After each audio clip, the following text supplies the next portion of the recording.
Alrighty, we're live. We're live. What's going on, everyone? We have some guests here in the panel. We're doing another debate review today. Extorn, you said you wanted to do the intro? So for today, we're going to be reviewing the IP versus Richard Carrier. So we got me and Bus down for the metaphysics logic stuff, and we got Lamb to do a bunch of meta ethics stuff. So I think this will be good. All right. Mhm. Do we want to like introduce our like channels and stuff, or? Yeah, because you guys haven't been on this channel before, or at least not Bust Down and Lamb. So you guys go ahead and introduce yourselves. Yeah, we have the slides. Remember that we made for like the introduction. Oh, or Paul's here. Hello. How are we doing today? Hey, what's going on? Paul. All right. Let me pull up the. What was it? The Google Doc. We got Banny. Is this one of the people? Yeah, that's someone from Imago Logos. I don't know if he was. You can go chill. How are you doing, Benny? So how's this gonna work? Are we just gonna show and tell, speak about our slides and stuff? Yeah. Listen, if anything, I'll let you guys like carry. I'll just be like a moderator or something. Yeah. I don't know. Do you want to? Let's just go through the debate and like see what happens. Because I don't think we just want to do like slides, right? Yeah, I don't think so either. I believe this is a part of watching the debate as well. And then we can go through the slides while we go through the debate. That might be an awesome idea. All right. So you want me to just start? Where you want me to start? The opening statement? I recommend. Well, go to the slides first and do like the first slide so we can all introduce ourselves. Oh shoot! Hold on. Did you send this? I didn't get the slides. Do you know where you sent them? Oh. I have the link. I'll throw it into the private chat.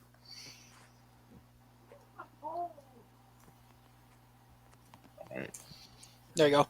It's in the private chat. All right, there we go. Thank you. Of course. Request access. Okay, hold on a second. I'm on the wrong account. Wait, I sent it to you. I used the same email you used for a Dan McClellan response. Hold on. I opened it on the wrong account, I think. Oh, shoot. All right. 1 second. So over chat. It's This over is so chat. cooked. This is so cooked, dude. This is my first time ever on YouTube, so do I look pretty, guys? Do I look pretty? He's looking handsome. Oh, wait, but then... Hold on. Here, Wait. I can just change the permission so you can see it. Here, just... I'm... Because I'm... Right now, I'm on another Google account, so let me just request access. There, I changed the access. You should be able to have it now. Okay. Let me open it again. Okay, there we go. We did it. All right. Why are there 2 bannies? Dude, reading. Sorry to say, but spoiler warning. Reading Richard Carrier's freaking blog is something else entirely. I'm gonna do slideshow. He does some crazy work on there. Crazy work. Okay, what on earth? All right. What? Wait, hold on. Where am I? Point and left. This guy, he doesn't know how Google Slides work. Okay, there we go. All right, fix it. I hope. Cool. All right, I guess you're going first since your slide is first. All right, I'm going first. Yep. So I'm Young Christian. I mean, that's why you guys are here. I'll make this quick because this is my channel. So I do apologetics involving a lot of Bible interpretation, explaining difficult passages. I focus on Christology, Islam, biblical theology, refuting the Hebrews movement, and triadology.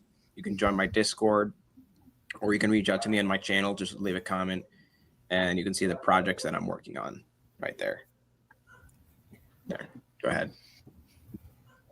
Yeah, so I'm representing Imago Logos today. I guess Banny and Maronite Scholastic are also one of us.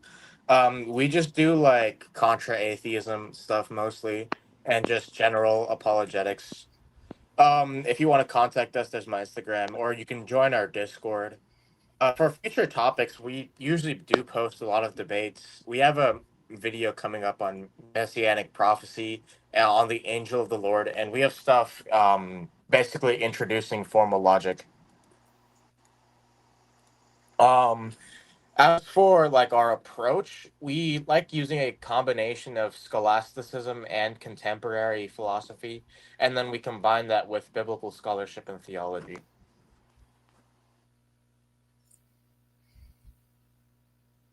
Next slide. Yes, sir. Next slide. Yeah, so I am Maronite Scholastic. I usually like to do work in Catholic dogmatics, Christology, Mariology, mainly right now. I usually like to work using scholastic philosophy, so like the works of St. Thomas and other Thomists around the scholastic period. Currently, am working on a defense to the divine maternity of Our Lady, and if you want to check me out, I have a Substack called Maronite Scholastic. I already have my first paper released on there for defending the perpetual virginity, and yeah. All right, next slide. It's kind of crazy. People think that Mary wasn't a virgin. Yeah. So I'm the LAMBApologetics. I focus on I'm a Christian ecumenical apologist, so I just deal with seeking to unify the faith through reason and philosophy. You can check out my YouTube channel. I just posted 2 videos going over some moral incoherency of Islam. My approach is systematical philosophy, dealing with robust theories in theology and natural frameworks. I focus on a lot of analytical philosophy, metaethics, metaphysics, philosophical anthropology, and theoretical physics. Future projects I have are going to be, I'm writing a paper right now on divine metaethical analysis, just dealing with all the moral frameworks, how it works with theism, and trying to create my own moral system that seeks to unify and explain theism. And I'm also working on a divine structure of organic progression, which is a theistic anthropological expectation dealing with human nature and what to expect given that theism is true. Right. Next slide. Follower of Paul.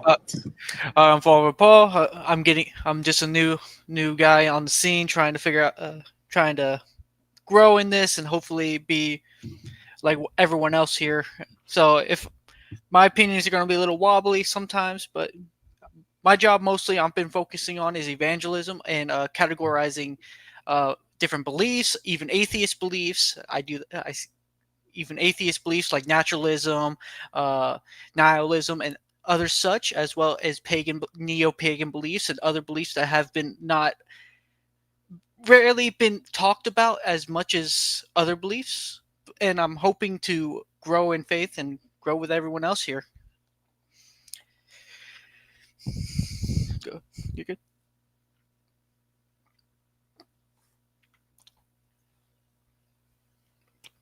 That's the first slide of the debate. So do we get into the debate now?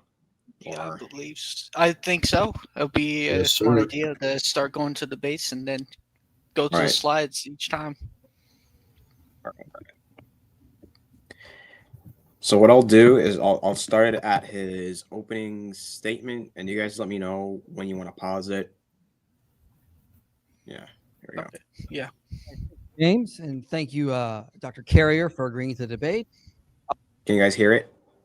Yeah, it's a little laggy, but it's fine. Yeah. I'll be arguing that God does exist. We have more than enough evidence to establish this. I'll present 3 arguments for God's existence and then make an argument for parsimony. But first, I'm going to argue idealism is true, which in a nutshell is the belief that all is fundamentally mind. We can infer this from what I would call the introspective argument. Okay, premise 1, the mind exists. No one with a mind can doubt this. As Descartes said, I think, therefore I am. Premise 2, the mind and the properties of mind cannot reduce to matter. The hard problem of consciousness exists for a reason. There is no path forward to explain how consciousness could emerge from matter. Plus, everything we experience is qualia. Take bundle theory, for example, which is that physical objects exist as bundles of properties. For example, you could describe an apple as red, round, shiny, smooth, and tasty. But if you remove these properties, what is left? Well, nothing really. But these are all mental experiences, not physical. As Susan Schneider says, pure property ontologies need to take physical objects as metaphysically derivative, even objects that physics regards as fundamental. Objects are instead bundled out of properties, or they are properties. The atheist philosopher Thomas Nagel had to admit, if a mental event really is a physical event in the sense and nothing else, then the physical event by itself, once its physical properties are understood, should likewise be sufficient for the taste of sugar, the feeling of pain, or whatever it is supposed to be identical with. But it doesn't seem to be. It seems conceivable for any physical event. There should be a physical event without any experience at all. Experience of taste seems to be something extra continually related to the brain state. But we can't reduce the physical to the mental, because as we noted, everything we experience is mental. And using the logic of bundle theory and the binding problem, we can infer what constitutes as the physical can reduce to the mental. But as noted, the mental cannot reduce to the physical. Premise 3, substance dualism is false. As noted, there is no reason to posit a substance beyond the qualia we experience. And substance dualism suffers from issues like the interaction problem. Therefore, from the 3 premises, the conclusion would follow that all is mind, and that would mean idealism is true. If idealism is true, then our background knowledge makes it more likely that theism is true, and this will become apparent as I go through the 3 arguments. First, by God, I just want to say I mean a necessary immaterial mind whose nature would be ideal or absolute perfection. So the first argument is called the emergent universe argument. So if the universe is emergent, it's emergent from a mind. The universe is emergent, therefore the universe is emergent from a mind. Pretty simple. I'll start by defending the second premise. The common belief today is that the universe is fundamentally like particles or something like quarks, but quantum field theory doesn't show that. Physicist Walter Schmidt says particles are actually waves in different types of fields. This goes for all the particles we are made of. We are all just made of waves in a field. What looks to us as a billiard ball on a billiard table is actually a bunch of waves moving from the cue to the pocket. Now, some try to say, well, everything might... You guys, I think we got to pause it here because the first slide looked like it was on the introspective argument. Yeah, so my opinion on the idea of idealism, the problem is with the idea, it only works for theism. Anything outside of it, you're gonna fall into the pitfall of, well, how do you know what you know? So that's my opinion on it a little bit, so everyone else can throw into it as well. Yeah, so here's my big issue with the introspective argument. It seems to be founded on bundle theory, which obviously, if I'm like Thomist, I'm gonna reject bundle theory pretty heavily. So like he basically brings up the whole point that if you remove all the predicates of an object, then that just results in the object not existing. I can concede that, but I just don't see how that entails that objects are just bundles of said properties. Also, I don't see how all predicates must be like mental experiences. It's like, say, for example, if you have the predicate extended in space or reflects photons, I don't see why those would merely be mental. If you want like a full response to those, to IP's idealism, I would just go with fate because of reasons like massive series on it. Because if we you're not going to get the school. Anyway, Yeah, bro, I'm kind of in public right now. I'm kind of being public right now. Some stuff's going on behind me. But anyways, But no, yeah, I agree with you with that. It's like, what happens if you blindfold the person? Is it now not existence? Like, the problem is with that I think therefore I am. Even Plato would respond to that. Well, how do you know what you know when you know it? You can't just say, well, I think therefore I am, unless you're going to say it's a God that's thinking, is bringing things into being. I'm not going to say thinking. I should say bringing things into being. you could say that, but Plato pre-supping, I guess, bro. something to add here is, as a base Chad idealist myself, I will say that for context, IP doesn't think that substance dualism would necessarily entail that God doesn't exist. It's just specifically something that he has to reject because it's oriented towards his set of beliefs that he has to categorize for this argument. There's people that obviously he engages with that are substance dualists, or at least lean that way, and there doesn't seem to be an issue with supposing that God exists. So I feel like a lot of the review, it's not going to say like which one's true, but I do think that like there seems to be slides that are saying like you can just kind of substitute in like substance dualism for certain aspects of the argument, and the conclusions to still follow that God exists.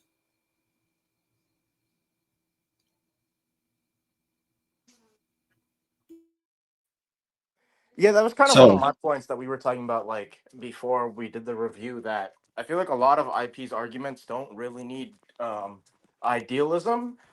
You can just, like, arrive at the same conclusions using substance dualism. Even his arguments for idealism, I don't think they work, but I do think they can. Even those arguments can be modified to support substance dualism instead of idealism. Yeah.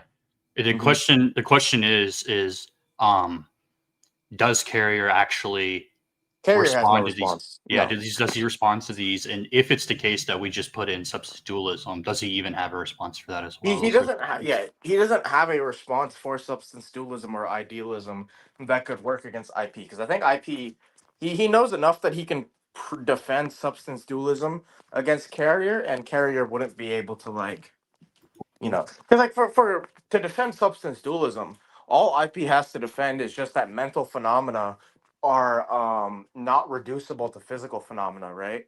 So he doesn't he if Carrier already concedes that physical phenomena is unreducible to mental, then in order to prove substance dualism, you just have to prove that mental isn't reducible to physical, in which case that just cuts IP's job in half.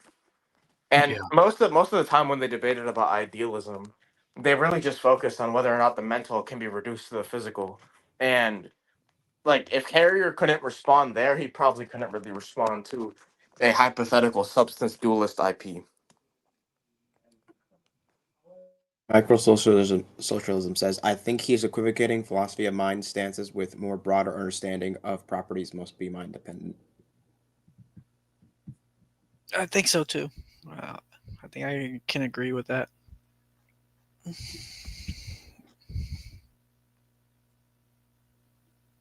Because I've not seen these slides. So, okay, so should I keep playing the video until he gets to this argument, emergent universe? Yeah, he has 3 arguments total, I believe. Yeah. All right. Yeah. Might reduce to quantum fields, but that doesn't work either, as the philosopher of physics David John Baker notes, that many of the problems that particle interpretations have also apply to field interpretations. And as other experts have noted, Baker's conclusions are pretty decisive to this day.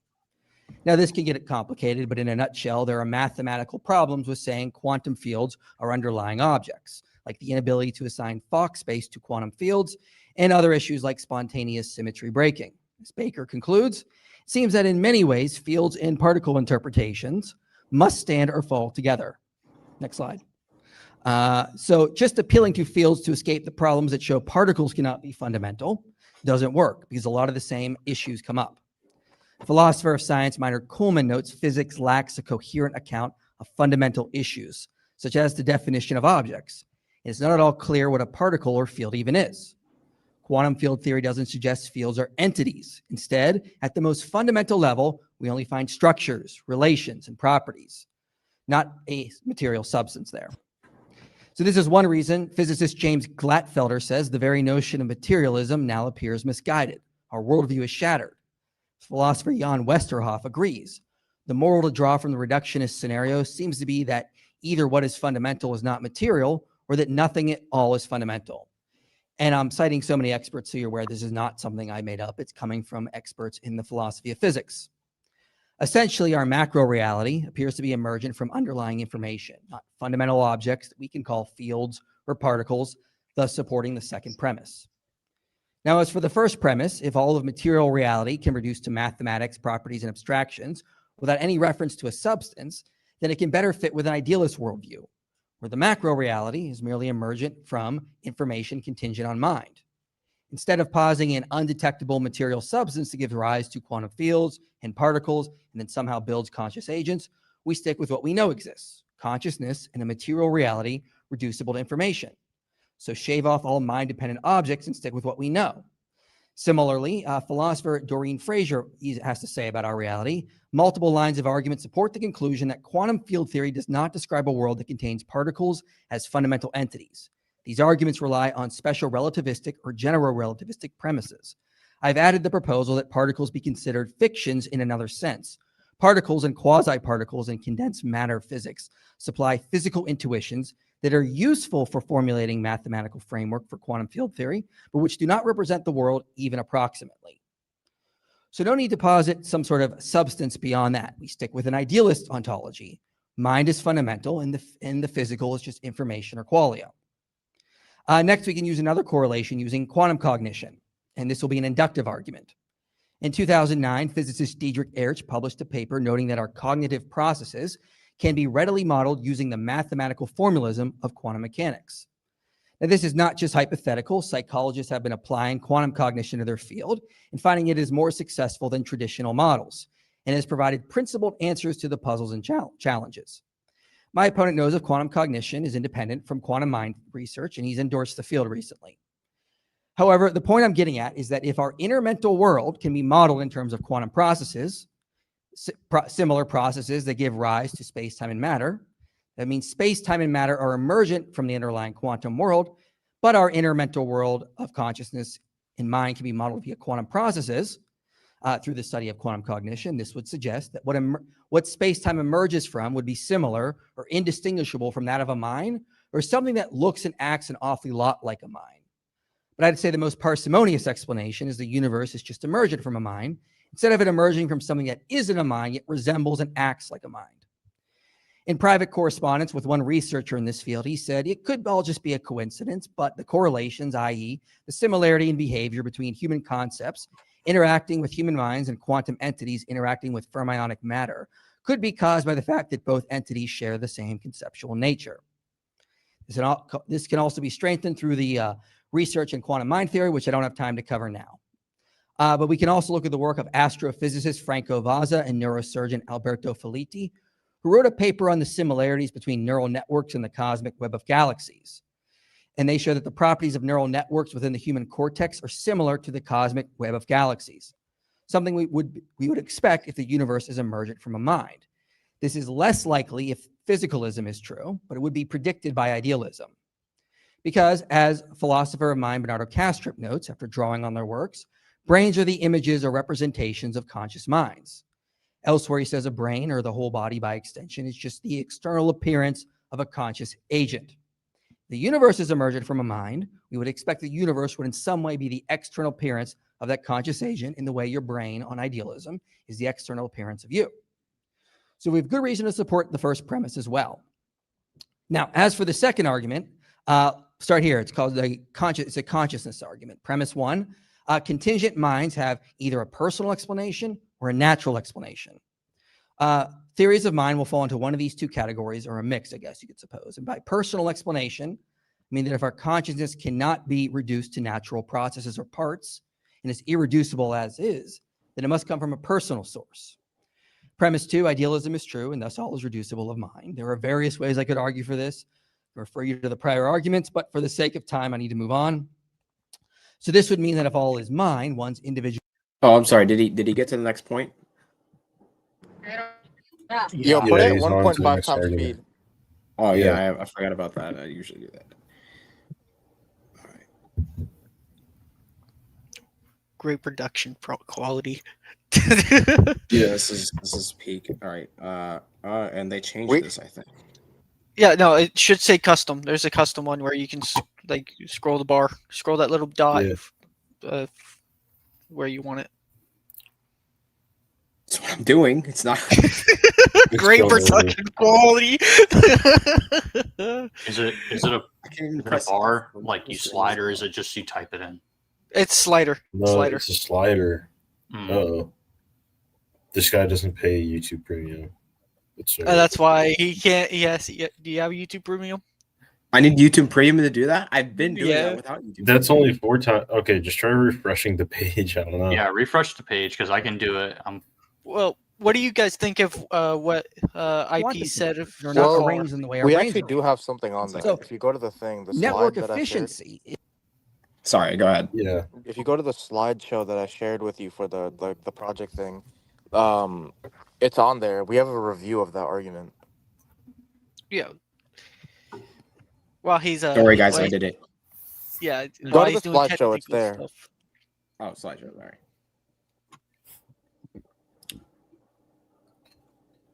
We just Real say quick, the yeah, that bust down. this Can you cover this one? follows. Kind of. So I can see where IP is kind of getting this argument to where if there's an emergent universe and since we're following from the mind, and that the universe seems to reflect a mind-like state or like a mind-like environment, it follows then that there is a way to kind of think of the mind as like the image, like he was saying, and that's had to have come from a mind, therefore God exists, or at least under his definition, he's just saying it's a all-powerful mind. So it does logically follow. I don't think really, as well, I agree with External here that I don't think Carrier really responded to this very well. He kind of just like, I feel like hand waved it away. He kind of more focused on like the other aspects of his arguments, especially like kind of attacking primarily by trying to follow through physicalism. So he's like using physicalism to kind of prove his own arguments, but I don't think he really attempts to justify that physicalism is true. So I think He I kind don't of think just Gary did very well on this point. Later on, he gives like a model of physicalism, but then doesn't explain why it's true. And he's like, "Oh, just look at my articles." But So when I did look at his articles, and he doesn't explain fully what the physicalism he's trying to subscribe to. Literally, he just says, "Well, ex nihilo doesn't work." That's literally all he says. Is like it's not a proven fact, and then he goes into like a bunch of other stuff that doesn't really matter, and then he has his premises. He barely touches on physicalism as much. Go ahead. Sorry. Yeah. So another thing is, I feel like you could just change this to work under like a dualist perspective, because you could say that like, so under his view, he's using like an inductive argument, saying that whenever we see this pattern, right, like the pattern of a brain, that's usually because of a mind. So when we see it in the universe, it's because of a mind. I feel like you could do that with dualism too, right? You could probably fit something similar to that of dualism. I don't know if it would fit as well because if you're kind of instantiating, because he was specifically talking about neural networks, which would kind of seem like a physical aspect of that dualist mindset. So it probably wouldn't hit as strongly, but I think it could probably still hit. It's just kind of more of like a physicalist aspect of it. Might not hurt Carrier's arguments or position as well as proving it through idealism. Yeah, the issue that Carrier has is he doesn't substantiate physicalism in a sense that it seems to be a better alternative to what IP brings up in terms of dealing with like quantum cognition, dealing with like the irreducibility of the mind. Like you said, he sort of hand waves it off.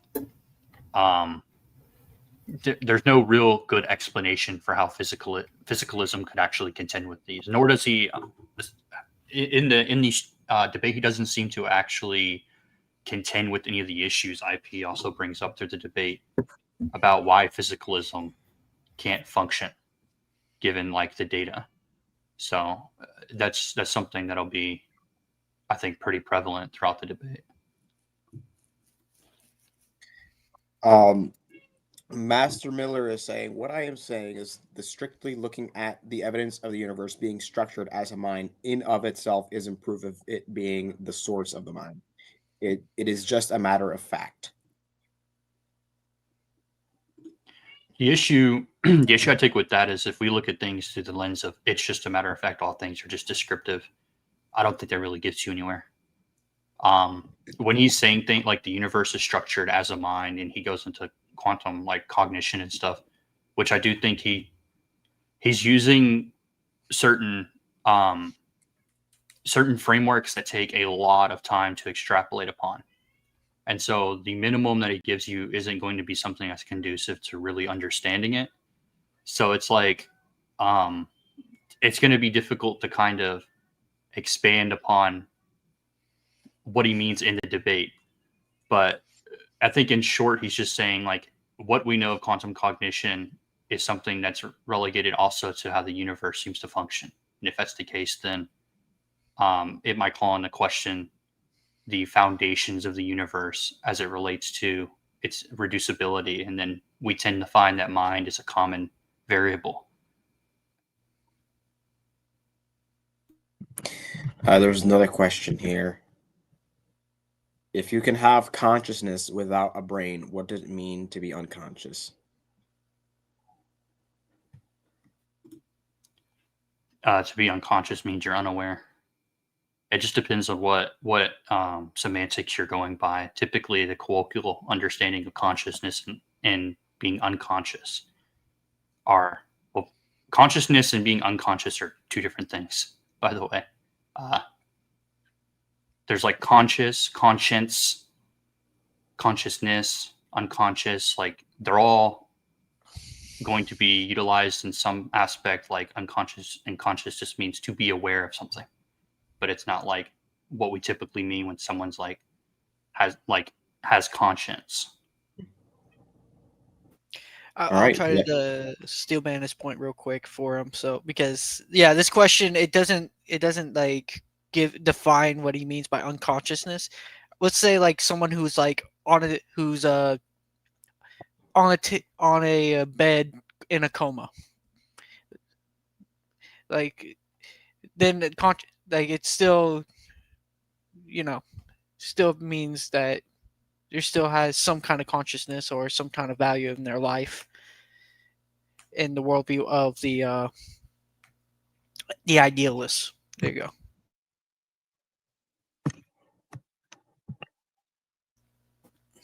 All right, shall we keep going or? Yeah. All right, let's. I'm gonna wait. Actually, look at the next slide to see. Cosmic conscious argument. All right, I'm gonna let this part of the debate play. Hold on 1 second. There we go. Is not necessary in the current way that our brain are designed. So we need another reason as to why the structure is the way it is and why it resembles mind. It's just being at network efficiency. I agree. Now I want to ask, why does the universe on a godless view have to have network efficiency? What's the point of that? This is an arbitrary assumption. This is another brute fact being posited here. Whereas it's theism, as I pointed out, we're positing a far less brute fact, which is important. So again, what I'm arguing is I'm saying that on theism, we have a well-rounded explanation that can account for multiple lines of data, as I presented in my opening statement, and it's a very simple and parsimonious explanation. Now, he did talk about simplicity. He might get to a specified complexity argument coming up. If he does that, though, he's going to have to take that to its logical extreme and posit solipsism. Because why posit beyond himself complex minds when he can just posit them as figments of his own mind's imagination? Sometimes positing complexity is necessary. For example, physicists posit a multiverse to explain fine-tuning. That is vastly complex to just explain the fine-tuning. So just positing complexity is not wrong. We have to posit something that accounts for all the data. And sometimes we have to posit things that are more complex. This is why we got quantum mechanics. Newtonian physics wasn't accounting for all the data. We had to come up with something else. Physicists posit a multiverse. Why? Because of complexity, fine-tuning that needs explained. So we need to have an explanation that accounts for all the data. And I would say, given the data, the best explanation is a mind. And I can argue that the mind itself, from philosophers like Richard Swinburne, Dr. Joshua Sijuwati, actually has a very simple ontology. Again, it's just perfect being theism. We don't have to posit complex parts because the mind is not composed of physical parts. So it's actually a much simpler explanation. I hope we get more into that because there's more I want to talk about. Finally, you said consciousness is a process. Question, who am I talking to? How's it different than talking to a river or an avalanche? Consciousness, if we're just processes, this is a meaningless conversation. There's no agents here. He brought up the is-ought problem, but he said he only talked about hypothetical imperatives. Yeah, no one denies that hypothetical imperatives can be explained naturally, but we're talking about moral oughts. And you can't get around that. Wait, did we skip past Carrier's opening statement? Yeah, No. I have some stuff about this too, actually. Yeah, I was Carrier. No, we're going to be covering that in a bit. Okay, Yeah. I was making sure. Yeah, something happened. I don't know. That's my fault. Carrier's statement after Mike Jones' opening statement. Yeah, No, that's my fault. Yeah, just go back to Carrier's opening statement real quick and then just watch it from there, because I don't think you can get the All right. context of IPs unless you have his opening. Yeah. Yeah, When 'cause- I refreshed the page, it skipped to when I was watching last night. So that's Yeah, because I have some slides specifically on some things that Carrier said. So Yeah, so same it's just here. yeah. Same here. So the big question here is that we have to start with how we decide what is true. So in terms of best explanations, better and worse explanations. So a good explanation will have parsimony, as Michael said. It will have fewer. Parsimony means fewer assumptions. So you're starting with a simpler model to explain more complex models rather than the other way around. Another thing that you're looking at is precedent. What has usually turned out to be the explanation of things? Really quick, guys, make sure to let me know when to pause it so we can go to the slides, because I'm not going to be 100%. Yeah. So Let's just go at the end when he's done with his opening and get everything. all right, that's fine. So for instance, God does not usually turn out to be the explanation of things. No supernatural agent usually turns out to be the explanation of things. When we investigate what explains lightning, evolution, the species of animals, and so on, we always find natural causes. So we should expect natural causes for any future explanation that we haven't caught at yet. Now that doesn't prove it. It's just that this is a good explanation. A good explanation builds on precedents that we already have, and it starts with simpler hypotheses than we're trying to explain. And the third principle is that if the evidence is more likely on your explanation, in other words, if it's exactly what you expect on your explanation, then that's good evidence for your theory. Whereas if that evidence is not quite as expected on an alternative theory, then your theory is better than that other theory. How much better depends on how much the evidence is unexpected on that other theory. That's how you compare quality of evidence. Strong evidence is when the evidence is exactly what you expect on your theory and not at all what you expect on the alternate theory. Small evidence that teeters in a correct direction, one direction, but isn't overwhelmingly powerful. That kind of evidence is maybe slightly expected on the alternative explanation, but it's totally expected on your explanation. So when we do these kinds of comparisons, we want to look for these three things: precedent, simplicity, and how likely is the evidence overall. And we've got to bring all the evidence in. We can't leave evidence out when we ask these questions. So I'm going to test Michael's case using these principles. Also, I should point out that I'm going to defend naturalism. Every time I say atheism, I mean naturalism. I'm not defending supernatural atheisms or any other form of atheism. And that matters because if we define naturalism as the view that mindless natural causes explain everything that happens in or exists, then that leads to certain predictions about what can and can't happen and what we can expect and not expect. And that will matter as we continue through this argument. So let's look at Michael's arguments here then. So he starts with this idea of idealism, and that mind cannot reduce to matter. I think what he really means is what we call in philosophy qualia, which is a particular term for what it is like to be conscious. We can explain everything about mind, like thinking and reason and understanding and knowledge and stuff, without reference to qualia. So I think what he's referring to is qualia, the state of it, the redness of red, the smell of an apple, and things like that. What it's like to be conscious. That his argument is that cannot reduce to matter. Now, I actually there are several people, Daniel Dennett and Alan Cottrell and Patricia Churchland and many others, Andrew Melnick, Yegwon Kim, and so on, have all argued that you actually can reduce qualia to essentially computational physics, physical operations of the brain as a computer in a sense. And so we know it's theoretically possible to do this. And I actually do it in a much more specific way, explaining how qualia is an inevitable outcome of processing distinctions in the world. So when you are building a model, when your brain is building a model of the world that you're in, it has to make distinctions between things in that model: vision, hearing, colors, shapes, distances, and so on. The very fact of computing those things cannot be experienced any other way than as qualia. So that in fact, qualia are an inevitable product of any model computing, which means that certain robots we've built that do this kind of modeling probably also experience qualia. Now, of course, they won't experience it in relation to a person because what we are is a model of ourselves. So, and we have a lot of evidence for this from mind-brain physics about how the model can go wrong, which teaches us what is actually happening in terms of how our mind is building a model. Our brain is building a model of what's going on in itself. The brain is actually trying to model what's going on in itself, and it can make mistakes doing that, and it can make mistakes in a way that only makes sense if what it's doing is trying to build that model and making those mistakes sometimes when it does. So even the relation to yourself, the qualia of consciousness itself, that you are a person seeing a thing and hearing a thing and thinking about other versus you, even that is a product of model building, and there's no other way it could be like than to do that. And maybe we'll get more into that in rebuttals and so on, but that's the basic position I take. And for those who want to find the breadcrumb to begin following all my articles on that, my article Touch All the Way Down is the key article to go for that. And I'm not alone in making these arguments. This is, like I said, many physicists and philosophers have done this. In fact, most philosophers, according to the latest Phil Papers survey, are physicalists, mind-brain physicalists like me. We think it can all reduce to matter as essentially in some form an inevitable product of computing. So that gets rid of the first part of Michael's argument. Then he gets into the quantum consciousness argument. Before I get to that, though, I want to bring in evidence that was left out. And this is key here. If we want to understand things correctly, we can't leave evidence out. We got to bring it back in. And when we look at all the evidence, then we can decide what is a better explanation for all that. So if we take the argument from consciousness generally, like the usual version of this argument, if God does not exist, the only way minds could exist is as the output of a complex physical machine that evolved slowly by natural selection over hundreds of millions of years, from ultra-simple worm brains to fish brains to lizard brains, mammal brains, monkey brains, ape brains, hominid brains, and eventually human brains, which is exactly what we observe. The only way consciousness exists on atheism is as complex evolved computers, and we observe complex evolved computers. And we know this because we can take parts out of the brain or deactivate parts of the brain, and we lose the qualia, we lose the consciousness element that it was controlling. So we know the brain is actually generating consciousness as a computation in some sense. Now, God would have no need of this. He could just install disembodied minds in our body. No delicate, easily damaged, nutrient, oxygen-hogging brain. We wouldn't need that. It would just be a soul in control of the body. If I was God, I could do that easily, and there'd be a lot of actually moral reasons why I would prefer that, to make people that way. And certainly God could make it that way. And the key thing here is, if naturalism is true, we could not be made that way. If naturalism is true, the only way we could be made, and therefore if we wake up in a naturalist world, a world without God, obviously we're there, we're conscious. The only way that could be is if we have a complex machine that evolved after millions and millions of years to produce that thing. That's the only thing that could exist on naturalism, and yet that's exactly what we observe. Whereas on God, on theism, that isn't the only way we could observe. It's not even the most likely way that we would exist and observe. We would be disembodied minds. And by the way, if we had that, if we had no brain, we could locate no physical organ whose computations can explain anything we're doing, and yet we're conscious, etc. That would actually be really good evidence for God, or at least the supernatural. And so, but we don't have that. We have, surprisingly, exactly what we would expect if there was no God, which means God had to specifically go out of his way to design the world to look exactly like a world without God in it, which now you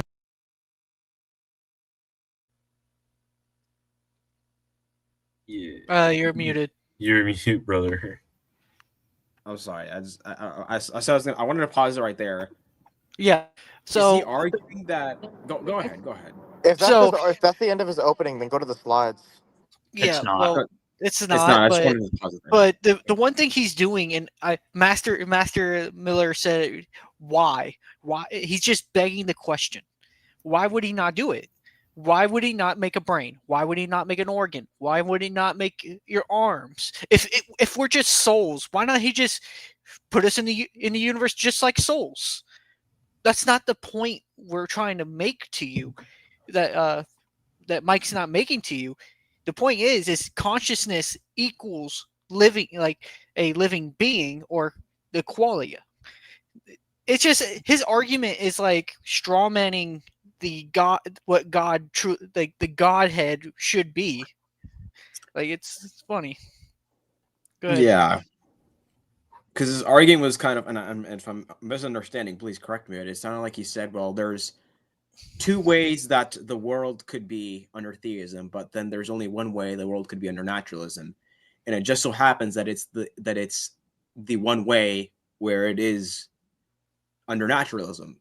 Yeah. Therefore, naturalism is more probable. It's like, how does that follow? Wait a minute. So It's like, what he's saying too is like, if we woke up in a naturalist world, then everything should be self-sustaining by itself.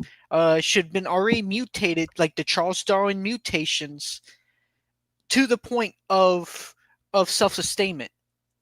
Okay, why? That's still begging the question. Why is it doing that? What's making it go to that point? There's also an issue that I found here is he's talking about qualitative states versus sensory data, and he seems to make this pretty big presupposition here where qualia is directly linked to sensory data. Therefore, when the brain is trying to assess all these like neurological links and all these other sort of like faculties in your body through the sense data, the qualia is what arises from it. Clearly, Mike and other idealists such as myself, and I think even substance dualists would disagree with that. That like the qualia is directly linked to your sensory data, because then the issue is going to be, how does your brain parse out exactly what this qualia is in accordance to the sensory data? I do believe that one of his arguments, I don't know if he already made it or if he's going to make it later, is that basically the brain is sort of categorizing all these sensory units in like files. And the way that the brain is able to sort of access exactly which one of these like sensory data is being relevant right now. So like, for example, if you put your hand on a stove, it creates a phenomenon known as qualia. So you actually have like a sense of something outside of your sensory data. But the issue is, I don't see where the brain is getting that sort of concept, as in like when you're eating something and your brain obviously has sensory data that's, occurring within your faculties. How does like the flavor that you can describe, you can articulate, you can reduce with semantics, how does that come about? It seems pretty arbitrary. Like your brain just pulls it out of thin air. It's like the same sensory thing. data can't account for that. It's the same thing too as I know we're going to talk about this in a little later date. The emotion argument where he says it evolves over time. It's the same thing. How does it evolve over time if we're just a bunch of meat sacks in a brain? That's all we are.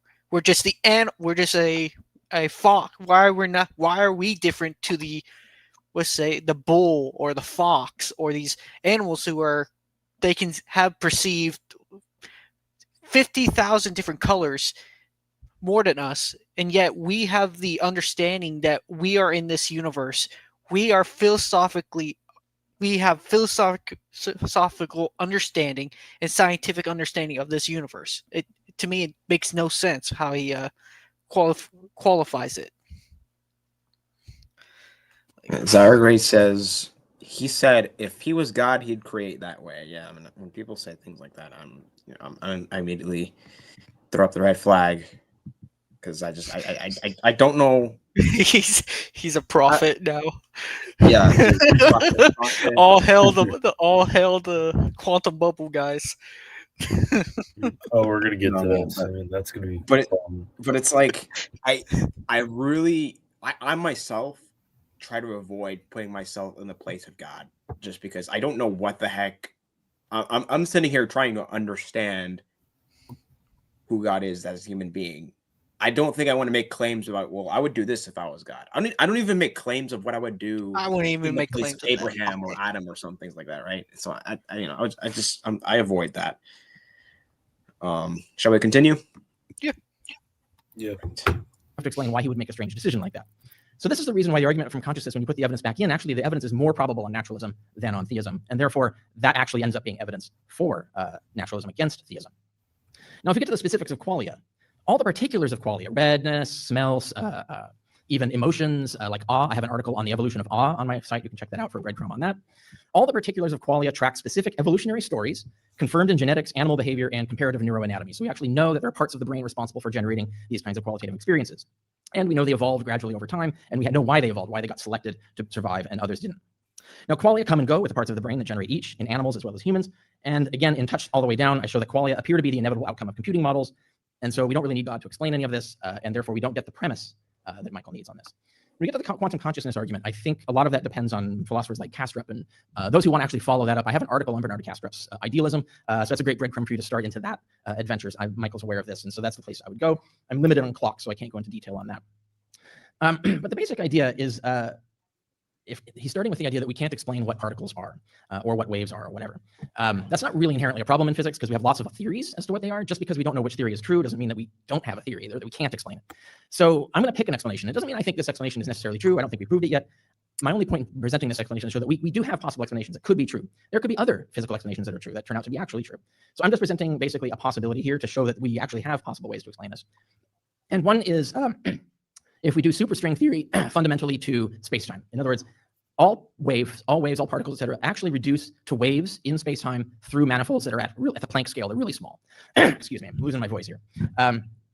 So if you can look into superstring theory, but if you do superstring theory with waves of space-time, you can end up explaining all the phenomena of quantum mechanics, and therefore all particles, the whole standard model, and so on. And really, it comes down to how do things change direction or move, essentially. So, for instance, solidity, the table, this thing right here. Really, this is force fields. We see it as a solid object, but it's actually mostly empty space. And what we're feeling, what's stopping my finger from going through this podium, is actually a force field, and we can explain that. Oh, I have one thing. Master Miller says, "Drinking game, drink when Carrier mentions an article he wrote." Yeah, I agree. He mentions his article I didn't a know we lot. were putting people in the hospital now. Yeah. Another If thing. I can, yeah, go ahead. Another thing.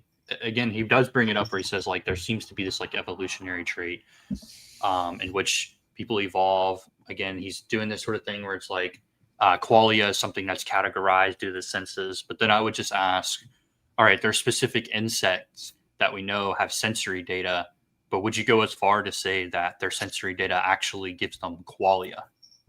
Right? If qualia is just something that's specifically reducible to your sensory data, and that's something that is going to arise from it, then you're going to have to parse that. I'm moving my cat, my fault. You have to parse that into other beings that we wouldn't say even have any conscious rational state's minds to begin with. And so, like, do these insects that have sensory data, plants, they have sensory data, do they have qualia? Do they have like an actual understanding of like pain because of like whatever sort of faculties allow for pain reception? Like, probably not. And so just to like sort of make this blanket statement that like beings do this doesn't seem to be true, the data that we see. Yeah, and what he means by like super string theory, he means M theory. M theory is the it's string theory, but with a lot more steps on it. It goes so with string theory, the belief is it is a 2D to a 3D realm with vibrating strings everywhere. With the M theory, it goes farther into that, where it's all through space time. It's connected to a source in space time. All right, I'm gonna get to this last comment, and we're gonna finish the opening statement. I think I gotta start here. Actually, he says, "God gave you a brain. You should use it to reject claims that don't make intellectual or moral sense." And then he continues, and that includes depraved dogma concocted by Bronze Age peasants. Any of you want to respond to that? Okay. Okay. Yo, what is this low tier rage bait, bro? Anyways, So- I kind of cut out because like I cut out. Here's I'm on the side still. problem with your thing, Herb, is yes, God created a brain, but it doesn't mean that we don't have the logic to figure out if something's false or not. That's the reason why most of Christianity, even in the Catholic Church, made science is to figure out the world God created. So to me, you're kind of like, okay. Yeah, because like my point earlier was that I don't even go there to say, oh, well, if I was God, because that's exactly my point, right? In my human brain, how the heck am I going to know what I'm going to do as God and not as God, right? I don't even go out to say, hey, if I were Adam, I wouldn't eat the fruit. I don't know what the heck I would do, right? I mean, Yeah. So that's my point there. It's not that we can't use our brains to pursue, like, what are we doing right now? Are we just like we're using our brains to pursue knowledge of God here and review this debate about God? It's not like we're rejecting that. But the point is, there's a limit to that. We're not going to go out and say, yeah, and we're not an echo chamber in here. Like if I say something wrong, I hope like one of these four or five people who are in here will call me out on this. If they say something wrong and I don't like what they say, I'm going to call them out on this too. This is not an echo chamber. This is a actual good discussion, and this is how Christians been acting for almost how many years now? Like near Thomas Aquinas, all these other people, and to me, it's crazy. That's all I have to say about that. It's like I'm really tempted to say something controversial just to get you to. Just say it. Say it. Thomism is wrong. For the sake of rage bait. Anyways, all Oh, right. wait, I by the think way, there's about. hold on, before we move on, I didn't get to respond because I wasn't really in a place where I could talk that much. But so Carrier's argument about like how, under naturalism, if we saw minds, we would expect them to exist in this kind of way, whereas under theism, we wouldn't. So therefore, naturalism is more probable. The issue is that he's ignoring. So he's basically saying, this is the data we have that minds exist in this certain way. And this is how theism would predict minds exist. And this is how naturalism would predict minds exist. The issue is that he's leaving out the part that you can't say under naturalism that minds would exist. Because even if we concede that if minds exist, then naturalism predicts them that way, it doesn't mean anything because you actually have to tell me what the probability is that minds would exist at all under naturalism. Yeah. And the second point, so like let's say that the probability that minds exist under naturalism is like 1 out of a million, right? But then the probability that minds exist under theism is like, I don't know, like 1 out of, well, actually it's just one. It's just one because God would have to exist. So then let's say, okay, the probability that minds exist in a certain configuration is, let's say that's less likely for theism. Let's say it shoots it down to 1 out of 100. So here we've conceded that under theism, minds are not expected to be in this configuration, and yet theism would still be more probable. Hold on, I'll be back. All right, yeah, I want to get to this because this is crazy to me. I want to get this last comment, and we can finish the opening because it's literally like 5 minutes left. You're missing the point. You put the cart before the horse. Your dogma is clearly irrational and immoral, but you explain away that immorality with we can't understand God's ways. First of all, is this Dan McClellan in the chat? Because if it is, it's an honor, sir. Yeah. But I'm not entirely sure what he's trying to get at, because like what dogma in particular, like did he explain like above? Yeah, maybe he's talking I didn't see a I think he's talking particular about comment. Catholic. I think he's talking about the Catholic dogma, possibly. I don't know. I don't think Like- so. I think he's just speaking generally. I think this is just or maybe he's general. talking about Carrier's point about how God should create. How God ought to create. I mean, I don't okay. I don't know, because we weren't having a discussion on the morality, as far as I'm aware, in this live stream yet. Morality of God or in the Old Testament or whatever. And either way, that's not my whole response to that problem. And I don't think anyone here responds to that problem like that either. It goes beyond that. So yeah. You may have to explain further there, Bart, before we can fully. Yeah, it answer that, just seems like rage bait. I don't know. Brother Maverick said, "Hey Johnny, I was going to join, but I didn't see a link. God bless, brothers. I don't know if you guys mind having Explain the justice. Oh, I see. Explain the justice of eternal punishment for simply. Well, that wasn't what we were talking about. Well, yeah, it's like. I'm gonna say this really quick because I hate when people do this. Like you're explaining one point, and then someone brings in another point and say, "Look, you see how you avoided that? You didn't address this." It's like we're not talking about that. So I mean, the eternal punishment, absolutely, that's something that can be addressed, but that's just not what we were talking about at all. We were addressing, not Bertrand Russell. Oh my goodness, bro, this guy's driving me crazy. Richard Carrier. I'm thinking of people that are dead. Yeah, you're good. Dr. Carrier's point. I'm sorry. But anyways, okay, that's right, Brother Maverick. You know, we asked you for clarification, but the thing in general that you brought up was not really relevant to the discussion that we're currently having. So yeah, your clarification just proved our suspicion that your point is not relevant to the topic. So anyways, I'm gonna finish. How long is this? This is like, If we want to answer that at the end, we can. But to tell you the truth, we're talking about this argument we're watching, not the argument of why God can't save a kid. Like we'll discuss that later if we want to. But yeah, so let's deal with this verse. Yeah, we can get back to that. There's like literally 4 minutes left of his opening, so and I'll let you guys go through the slides at the end. So let's get through these 4 minutes. But thank you so much. So we can explain that in physics that way. So we don't actually have this problem that we can't explain particles, we can't explain things. We actually have those things. And a good example is when Michael says that you can reduce things to mathematical formalisms. It's worth pointing out that all mathematical formalisms describe physical behaviors. So really, a formalism is just a description of what's happening physically. And that means that the formalism corresponds to some physical thing. So you can't argue from the fact that a mathematical formula describes a thing that there's no physical thing being described. It actually is a physical thing being described.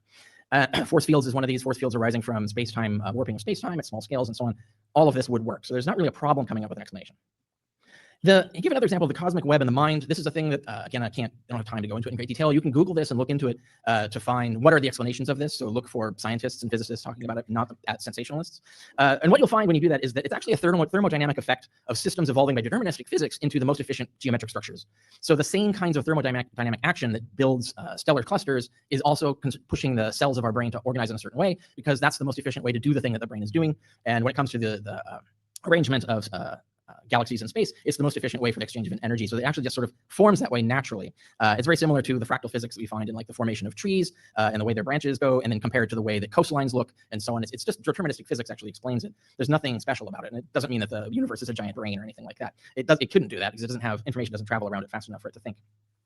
So when we look at all of this, we see consciousness is a process caused by physical processes. The history, all of the physics, all of the neuroanatomy, everything we've learned tells us this. And so it is reducible to those systems. There's no reason to believe that it's not. So that takes care of all of that stuff. And I think, is there anything more I want to go into before I continue? No, I think I'll skip. How much time do I have? 1 minute. Okay, the Izok problem, real quick. We'll get to the lucky God problem later, hopefully, in rebuttals. So the Izok problem, that's actually been solved for a while. This is a misunderstanding of what Hume said. We prove oughts from ises all the time. So like if you want to build a bridge that will stand up, you ought to act a certain ways. If you're a surgeon who wants to save the patient's life, you ought to sterilize your instruments. So we can easily reduce oughts to ises. And so the question is, what would be a moral reduction? What would be a moral imperative instead of just these utilitarian imperatives? Moral imperatives are the oughts that arise from the things that supersede all other imperatives. So empirically proving imperatives is something that we've done. I have a paper on this about all objective moral facts exist in all possible universes. That was published in Religions. Michael referenced that. I would recommend you check that for the complete starter case on it. And it's available free. It's not behind a paywall. Anyway, so the Izok problem doesn't create a problem for us because empirically proving oughts in science does that all of the time. I have other arguments to make on that, but I think I'm running out of time. Is that the, yeah, okay. Thank you very much for that opening as well, Dr. Carrier. All right, I'm going to open up the slides. So I guess I'm just going to have to cover for external while he gets back.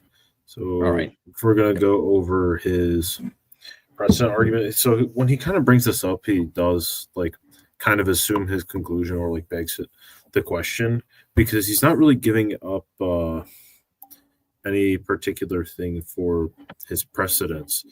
And when he doesn't really explain this very well. So like when he's talking about saying I don't know how I want to put this. I'm trying to think what's like a really good way to put this because these aren't on my slides. So, like when he's saying like with precedents, like any of these other ones that he's like putting up can also just be explained by God and like in other instances. So like the case can be made that this could just lead to theism, which we'll get into later on. And because whenever he's going to bring up this idea of like a quantum bubble, as he puts it, and he has like 3 main propositions of it. And if you think about it for a little bit, it kind of just like essentially leads to classical theism or can be explained through classical theism. So, yeah. Then again, this also kind of goes into the fact that he doesn't explain much of like why physicalism is like true or anything like that, which kind of I think which is like where many of his arguments stem from. Yeah, I think when I was reading over the slide, this sort of was indicating that when Carrier was making claims that don't actually remove variables or give more parsimony towards the variable fitting his hypothesis. So that variable being, for example, the mind. And he was saying that the mind would be best explanatory under naturalism, and theism can't actually propose this. But he doesn't give an argument for why that variable isn't going to be implicit within theism. He doesn't actually engage with that. So it's a lot of issues dealing with like never engaging with any of the variables, not parsing out parsimony at all, and he doesn't engage with like why physicalism is more parsimonious. Yeah. Right. I'm not laughing. I'm sorry. I wasn't laughing at you. I was reading it because Discord, some external said something funny. But go ahead. I'm sorry. No, you're good. I was gonna say you can move on to the next slide. All right. Yeah.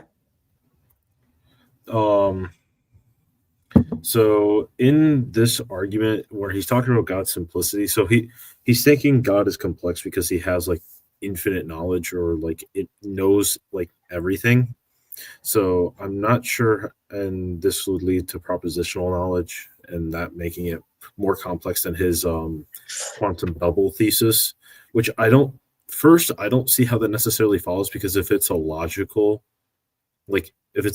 knowledge, like these things aren't existent yet. So it doesn't really make it any much simpler to say like, if he has it, it's more complex for it to have infinite logical propositions in a quantum bubble than it would be to have it in a mind.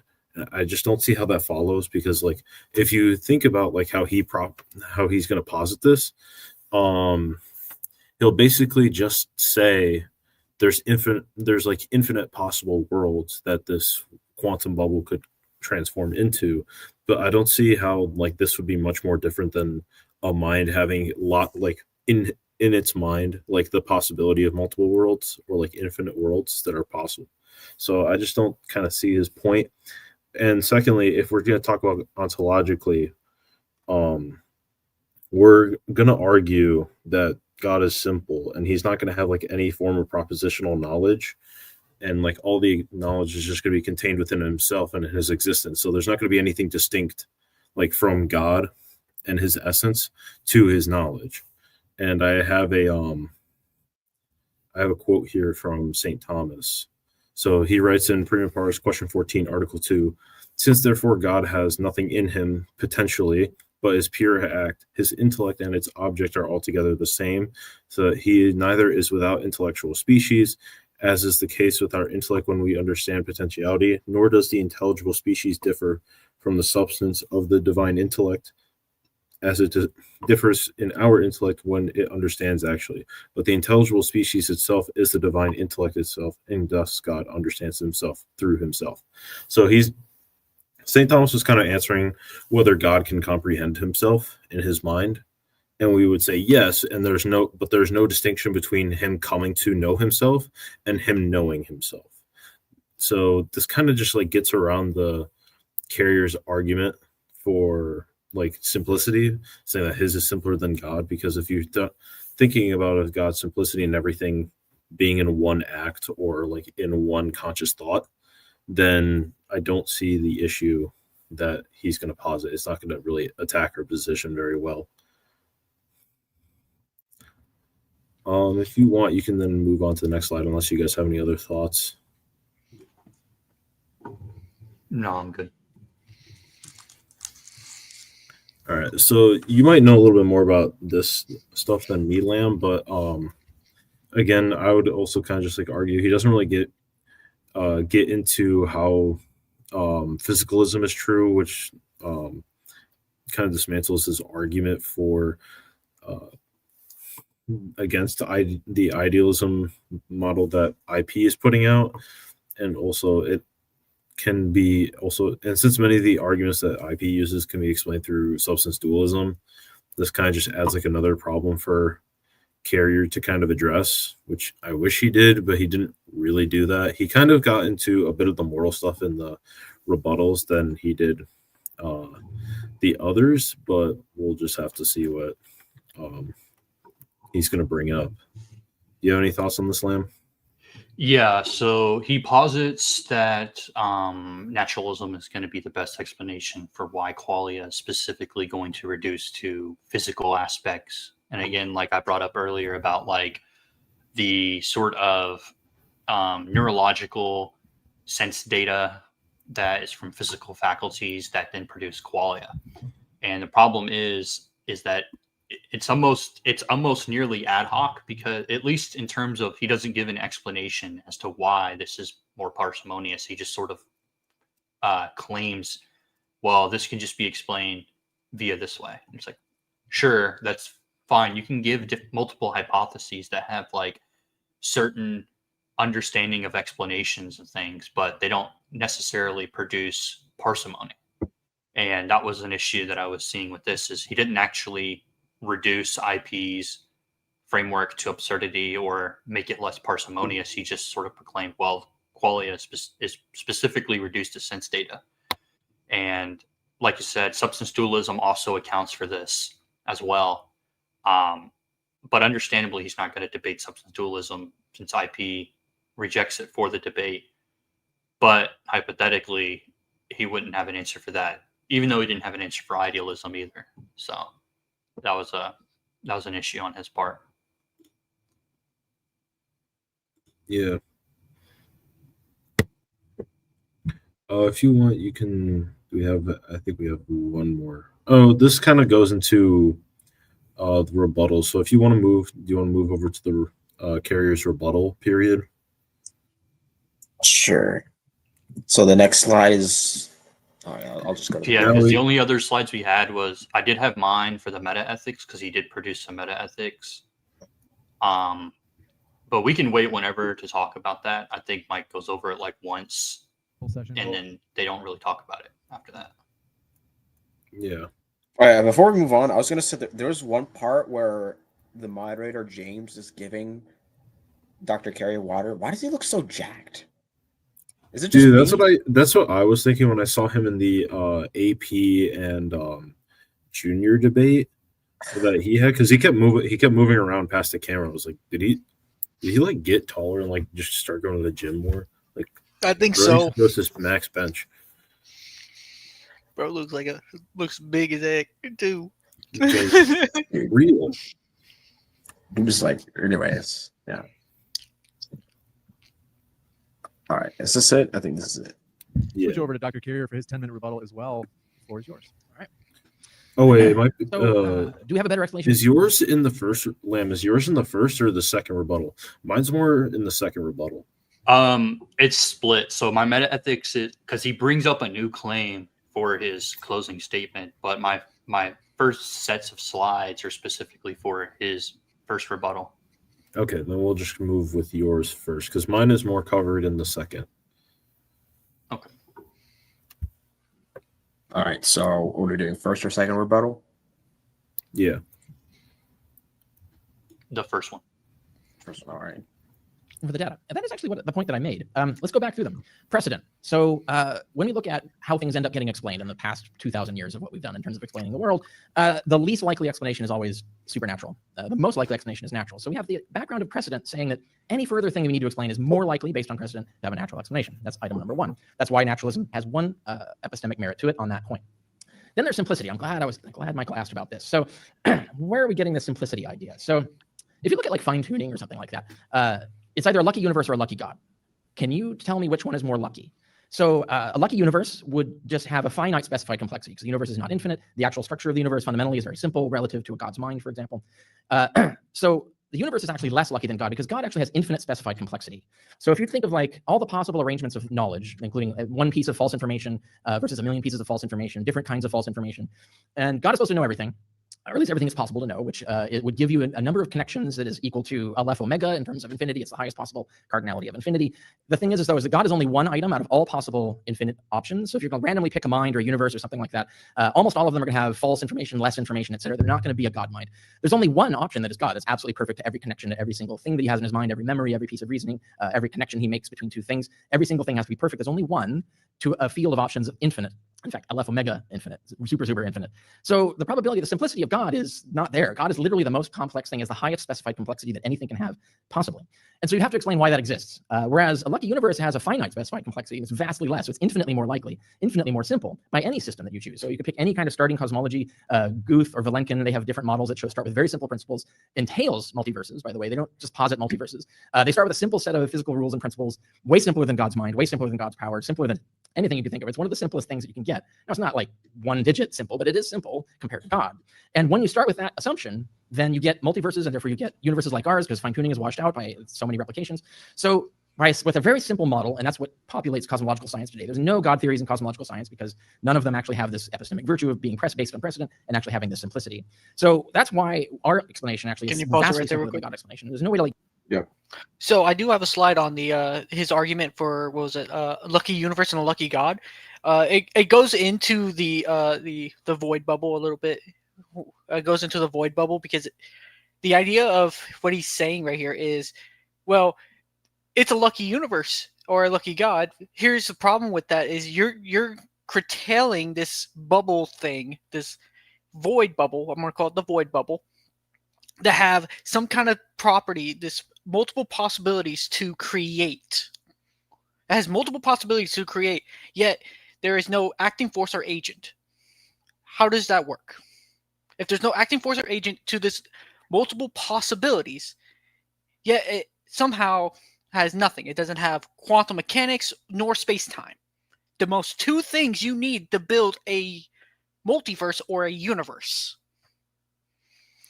So it's like saying that, like what I was saying on the slide, if I had a ball and I put it in the middle of space, it has multiple possibilities to go up, right, left, down, and around in a circle, it's still inert. It doesn't mean it can do it. It just means that it's just a ball in the middle of space with no action, but it has the possibility. That's another thing. Another thing is this void doesn't have anything there. If you can't do 0 times a negative infinity. You have to have some kind of negative to make a positive to make a universe. You can't just say, well, 0 times a negative makes a positive. That's not how it works. That's not how logic works. And if this is going to be a creator, I'm going to say a creator or a random number generator as well, then there's a possibility there will be a godhead in one of these universes by his logic alone. That's all I wanted to say. That's my soapbox there. All right, I think there's like 30 seconds left, so I'll let that play and we can get to the slides. Get God to sort of magically be more likely out of this, because we would need something like an absolute proof that there's no possible way God couldn't exist. And philosophers will tell you that no one has really successfully done that. Now, there's actually one particular model. I have an article called "What if we theorize?" I can't remember the exact title, but it's "What if we imagine nothing as a field state?" And there, I actually cite scientists in a published paper. It's Lincoln and Wasser. So if you go there, you can find the Lincoln Wasser paper about creation ex nihilo in dark matter physics, and they show that you can start with a very, very simple set of assumptions. In other words, you start with the assumption that there are no physical laws yet. The inevitable result you can work out deductively is unstable. So that state without any physical laws means there's no laws to keep it that way. It can't stay nothing because there's no law that says or forces it to stay nothing. So it's actually extremely unstable and has to collapse. And so what they show is that when that happens, you end up with something like a Guth or Vilenkin model, where you end up with some sort of simple multiverse cosmology that starts from a very simple beginning that collapses out of nothing naturally, inevitably. And it's entirely logically coherent. It has just very few posits to get it to do that. It's probably one of the simplest models that I've seen in terms of cosmology. And it's certainly way simpler. Just assume a few statements and it entails everything that we observe. And that's way simpler than God. Just saying we just have God for no reason. God is a way more complex thing. So we have no precedent for God, and God is way more complex than we need an explanation to be. Those are the reasons that we need to get rid of that concept. Okay, so that's that. How much time do I have? Okay. All right, so let's rush through these. I've got a ton of time. So we get to the, really quickly go back over the consciousness point. Remember, the brain has to be a complex machine. Remember, it evolves slowly over time. Remember that we know the parts are necessary. The actual working parts are necessary for each piece of qualia that we experience in our consciousness. These are all things that would be absolutely expected. In fact, they would have to be the case if naturalism is true. Surprise, surprise, that's what we observe. But they're not necessary if God exists. God wouldn't even use this mechanism. But even if he had some reason to, you can't prove that it's 100% chance that he would choose this way of doing it as opposed to all the ways that he has. Whereas this is conveniently the only way it could be if naturalism is true. So it starts to look weird why God is creating the universe in exactly the way that looks like a universe without a God in it. And you can show this with cosmology, with fine-tuning, with biogenesis, over and over again. All of the things turn out exactly the way we would expect, the only way that it would be if naturalism was true, but not the way it would, not certainly the way it would be if God were doing it. So that's why that argument actually holds up and actually hits the third principle, which is evidence is more expected on naturalism. The same evidence Michael's referring to, when we put the evidence he leaves out back in, it ends up where we get evolution of the brain anatomy, the brain's complexity, its necessity, each part of necessity for each part of consciousness. All of that is evidence that is more likely on naturalism. So that's why we get to that. When we get to the things like what is the difference between a river and a mind, they're both processes. Obviously, different processes work with different causal systems. The brain is arranged in a particular way to have a particular causal system. So the timestamps are a little awkward, but really quick. Modern atheism in the chat, and I saw him on. What up, modern atheism? It's nice to see you, bro. Going on, man. Looks like we beat him to it. So I'm sorry. We're just hey, throw some questions out at us if you have some pushback. So what do we want to do with the slides? Because I have pretty much all my meta-ethical slides go for this, and I have a slide for his nothingness claim as well. But he does. Go ahead. Yeah, I would say, but there is one aspect of the slide that comes from the second rebuttal, or like the cross-examination. I don't know if you guys want to wait to do that. Yeah. Do you want to just go into a second rebuttal first, and then? Yeah. Do they have a second rebuttal, or do they just go into cross-examination? I think they go into cross. I don't know. My stuff is about like when it hits in like an hour in. Yeah, mine is with the I have a slide on the what was it called, the lucky God or the lucky universe argument as well, so that we can hit both your slide and my slide at the same time, just get that over with, and then we can go into the rebuttals. Yeah.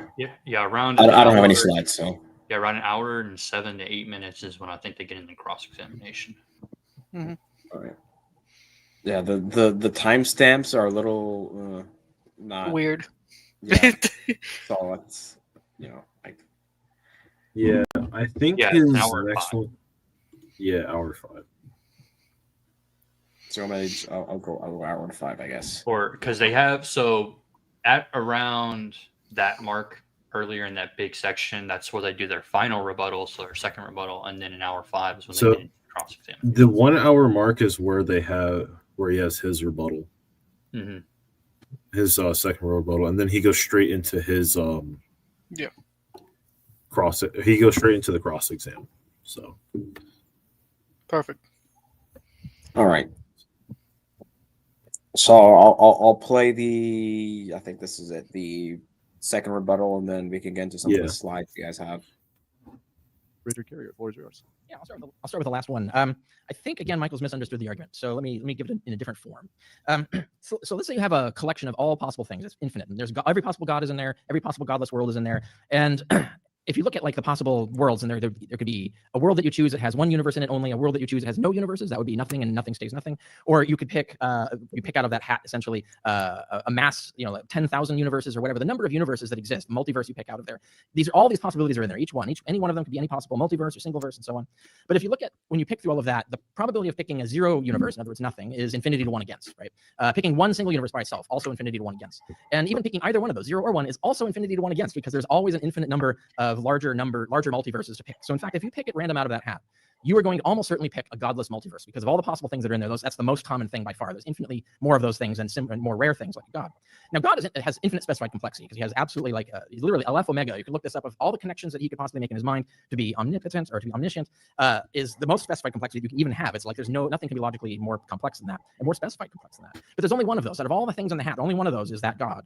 But almost all, in fact, infinitely many in that hat, are godless multiverses. So if you're picking at random, you're not going to get a god. You're to infinity to 1, you're going to get a random godless multiverse of vast size. And so the Lincoln-Wasser model, they don't actually have any positing of limits. There's no ad hoc anything in there. They just say that if you start with a state that has no physical laws governing what will happen, it logically necessarily follows that what will happen will be random. It'll be a random pick out of that hat.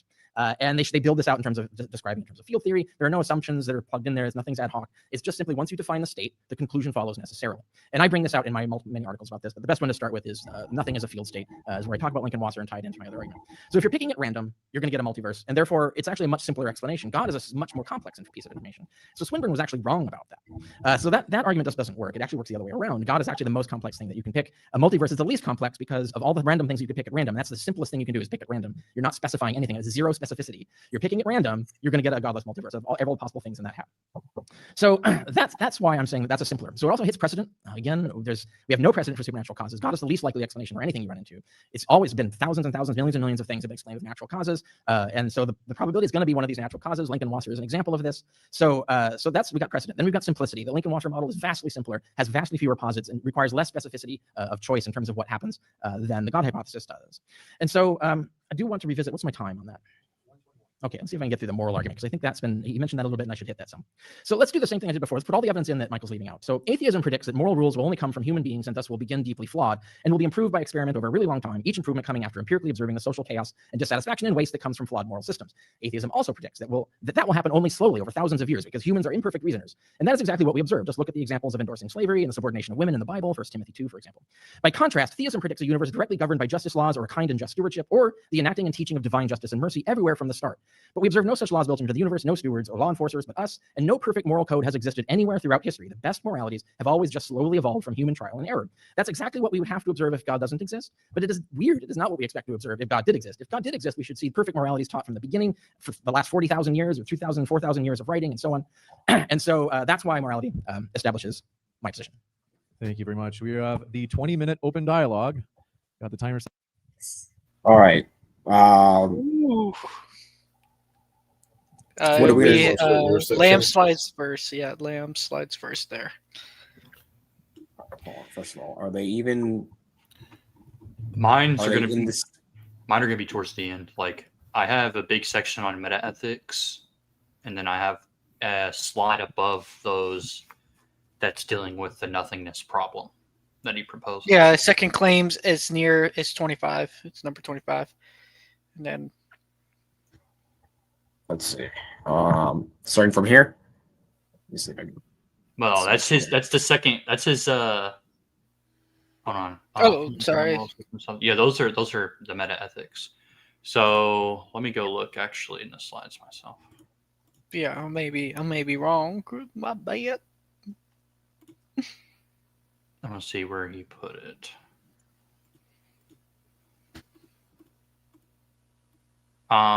So it's 19 is for the nothingness. We can do that first. All right. Nothingness, and then you got the. All right. So yeah, basically carrier semantic reduction of nothingness. It's pretty lackluster so far and throughout the rest of the debate. Now this will tie in a little bit within the cross-examination, but you can keep it in mind, is when he does actually give any sort of reduction for what nothingness means, he attributes things like a bubble, or it has the quote-unquote property of existence, or it had the quote-unquote property of logic and has no laws to bind it. So the two major issues is the concept of nothingness is illogical. Even the very notion of trying to define it actually is a syntactic contradiction. So what that means is when you try to utilize semantics to express what the concept of nothingness is, you come to a P and not P. The reason why is because the sort of conceptualization in a sense of what nothingness is contrary to any sort of definition, because your definition is going to require something. So that's the P, and the not P is supposed to be nothingness. And so no matter how you try to define it, there's going to be issues running into contradictions, and the concepts themselves require referential language. So typically the semantics we have surrounding concepts are referring to like essential properties and such. But the issue is nothingness doesn't have properties. And Carrier tries to sort of reconcile this by claiming that, well, nothingness has the property of existence. The issue is existence itself isn't even a property. This is like a philosophical debate, but the existence is more of a conceptual priority, and it's a requirement for things that have properties. So it presupposes that if something has a property, therefore it exists. That's why, like, if you say a red apple exists, it's sort of redundant, because red apple is implying there's an existence of some set thing that we understand as an apple. And there's even like the sort of arguments that it might just even lead into certain contradictions as well if you try to say like existence itself is a property. But I believe that someone else might have slides on if they try to say existence is a property and might have other metaphysical entailments that wouldn't actually. I have something similar to that, but we would kind of me and Nexter are both Thomas, so we would kind of explain it like slightly differently. Mm-hmm. But yeah, it's also, I think, a little bit kind of annoying. He doesn't explain what he means by nothing, or at least he was going to, and then thought it was too complicated, so he just describes this nothing as a something, because IP pressed him on, well, what are we defining as nothing? And you'll see this at the start of open dialogue. He'll just be like, okay, let's not think of it as a nothing, let's think of it as a something, and then he lists the 3 propositions for it. We're going to see that in a second, but I think that's just kind of annoying that he just doesn't define his terms in the debate, especially when something this pertinent to his case. Yeah, he does have an actual definition from his articles. And the definition is basically, and it's very odd, is he tries to define nothingness as the most nothingness of something could have. And what it is the lack of any properties, space-time continuum, no laws or principles that guide it, like these sorts of things. And he does talk about those kinds of things, like no laws or properties, but he says like something, it's like logical. Another issue is logic isn't a property, it's more of a description of existence. So in this, like it's necessarily the case if something exists, it has to be logical. It's just a descriptive fact of existence. Yep. And so think when you that's say it. something is necessarily logical, as he puts it, it's either it's just a contradiction of terms, or B, you're going to lead into theism, as like classical theism would express what God is definitionally. Mm-hmm. But yeah, he just, like, when IP does press something, he just says, I'm not reducing that semantic. He just says no. So it's pretty interesting. I think Okay, Jimmy. I think Give me one a of my. second. Go ahead. Yeah, sorry. I just want to address something in the chat. If you guys want to debate in my live chat, that's fine, but make sure you guys are actually interacting with each other and not just insulting each other, because it's kind of what it looks like right now. I'm sorry for what. Yeah. No, yeah. I think my slide talks about I have the what was it? Lucky God or lucky universe argument, and I go into that as well. That the multiple possibility, like. So the problem is with his argument, and his argument entails nothingness has a nothing. It's just nothing. That's what he's saying the whole time. When in his blogs, and I think Lamb would agree with me, he literally says it's just a void. There's nothing there to stop it. Not even the basic building blocks. I think I hit on this a couple times already, but even like, let's say, like Stephen Hawking's theory on black holes. For a time, we thought black holes just came out of nothingness. They just came out of a star, and then they sucked things in, and nothing came out of them. But then we figured out that it was Hawking radiation, because a black hole can decay over time. So by his logic, by his understanding of what the quote-unquote his universe is, that's illogical. That is fully illogical because of his understanding of the universe, by his framework of the universe. If nothing can come out of something, that means black holes, wormholes, and all these other things wouldn't be present in this universe. Good. Do you need me to go to another slide, or we get back to the debate? Unless you want to look at my slide, no, I think we're good, because that's pretty much what I said on my slide. It's just that stuff right there. Yeah. And we can just wait towards the end, and I'll bring up all the metaethical problems. Just tie it all together. Yeah. Mine's coming up in a couple minutes, so we can just go back to the debate. All right. So let's see. Let's see if I can find the thing here. I don't know why I should have clicked the other video. I don't know why I used. If you just continue playing it normally, it's about to be up. It's gonna be like a minute or two. Yeah, it's the argument's coming up. Carrier. I'm responding to your discussion of my nothing. Yeah. And something out of a hat. Wait, gentlemen. Thank you, Dr. Carrier. Okay, this is it. Question about what you said there. You said pick something out of a hat. Are you talking about your nothing state? Yeah, I'm responding to your discussion of my nothing state. Yeah. Okay, so you pick the unstable nothing model. Yeah. The unstable nothing. What is unstable nothing? So yeah, if you want to get into that now, I'm assuming you know the answer to this, but Okay, this is my last warning. If you guys keep insulting each other in the live chat, I'm gonna hide you from my channel. I'm not playing around.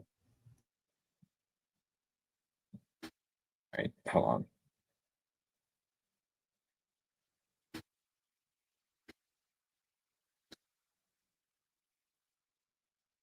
what I do in this argument, and what Lincoln and Wasser do as well, is that you have to assume that once you take everything away, so to get to a nothing, you take everything away, you have at least one geometric point of space-time, because you can't have less than 0 of something. So there's always at least the potential of something existing. There's no way to get rid of it without logical contradiction. You can't have a nothing more nothing than that. So what you have is a field state in which nothing is in it. Basically no physical laws. So just to be clear, it's a field state, though. I mean, that's just a way to describe it, right? So it's basically describing a state of nothing. I mean, they use the language of physics. I use the more colloquial terminology. Okay. You can just think of it as there. Right there, he's contradicting himself. He's literally contradicting himself by saying, well, it's a field state. No, you said nothing. There is nothing. There's not a field state. It's a void. Or what he... there you go. I'll speak on it more once he starts speaking on the one thing we make fun of the most.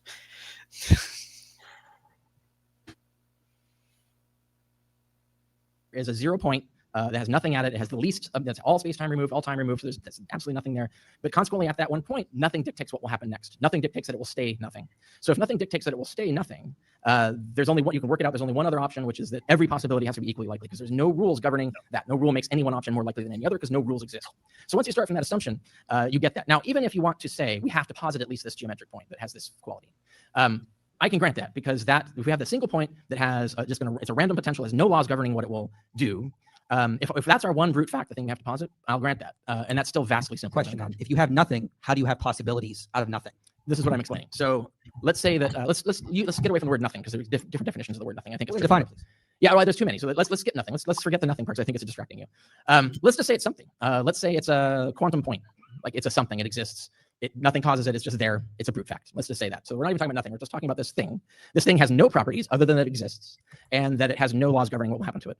So that's basically three propositions, super simple propositions. Once you start with those three propositions, you inevitably get an infinite multiverse because of the randomness effect. It would be infinity to one against. You said there's no laws or rules. How do you get this multiverse out of this one dot? Right. So if there are no rules governing what will happen, then what will every possible thing that can happen is equally likely.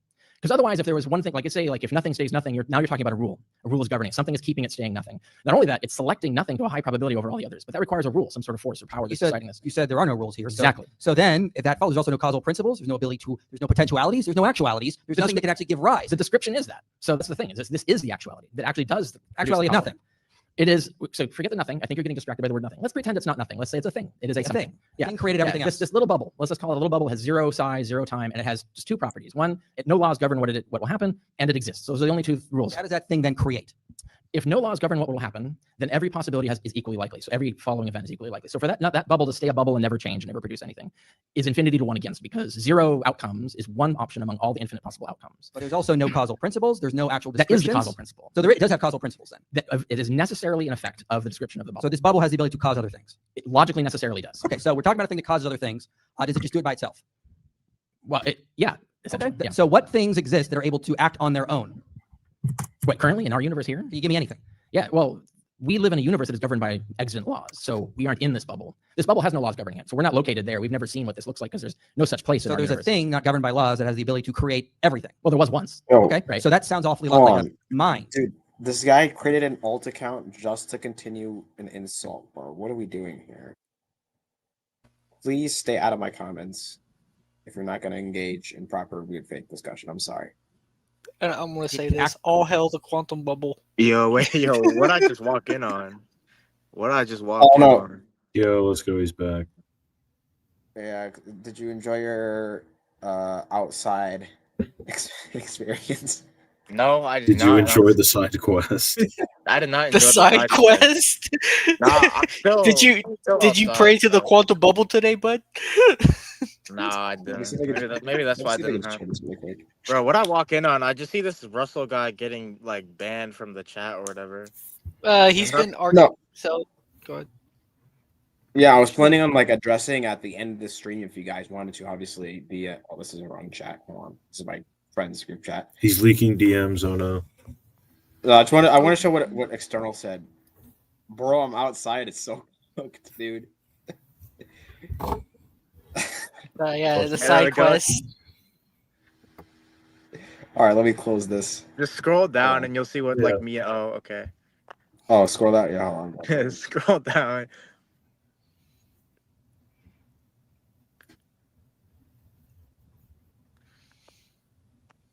Oh yeah, then there's Bust Down saying we can do it. It's so over. Wait, which slide? Hold on, which slide are we supposed to be looking at? No, we're so basically you pause right where me and external we're gonna like hop in and talk about it. So actually? Oh, yeah, okay. Well, I'm you here actually for came in now. like just in time. Okay. So How did y'all do with like the what's it called, carriers opening statements, those review slides? Because that's where like the big part that I played. Like that's where I played the biggest part in the slides. we kind of just like basically discussed how he's assuming naturalism and some of the points that he makes just don't follow. Oh, and yeah. he's not All right, making the here. substantial Pull up the things to slides, prove I can- his own epistemology. Pull up the slides where I was supposed to, where we're like at right now. I can just fill in now. Yeah. So just go to the one where it says carriers nothingness into randomness. Oh yeah, that's the one argument I did. Yeah, that's good. Yeah, slide Wait a 15. minute. Slide 15. All right. Or do you want to start with Lambs, or did Lamb already? I already went Lamb over already mine. did his. Okay. So, firstly, Carrier actually concedes that God exists in the possible world, which is pretty funny because most atheists would deny this to get out of the modal ontological argument.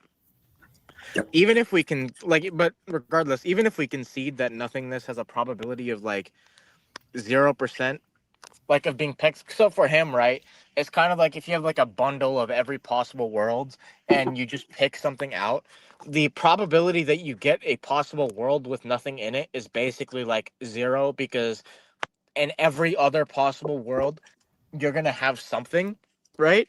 But even if we accept that, right, that nothing is a super low probability, how does that mean that a universe with the capacity to support life is probable? I really don't see how that's the case. I don't see how he can justify that at all.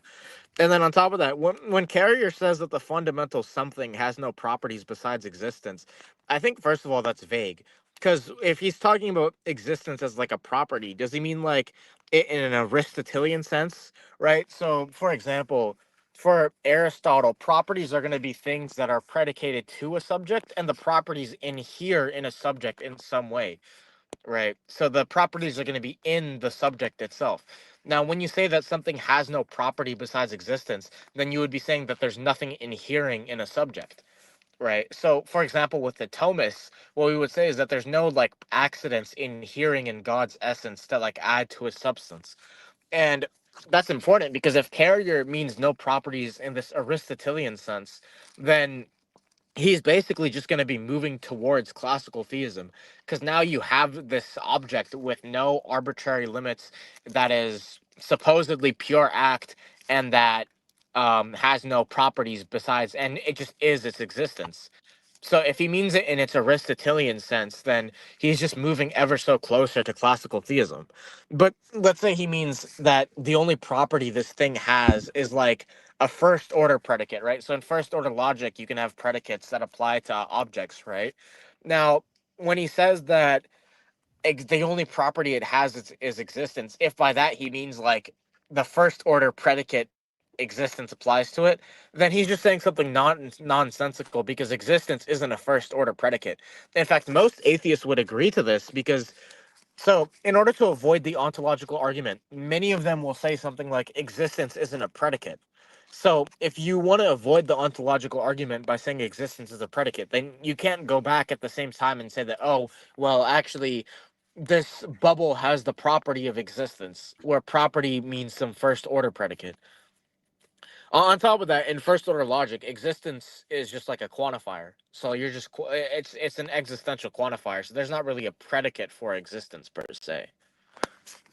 So basically, either Carrier is going to get his position to collapse to classical theism, or he's just going to be rambling incoherently. So it's pick your poison, you know. Another thing is that he later changes it. He says it has two properties: existence and having no laws governing it.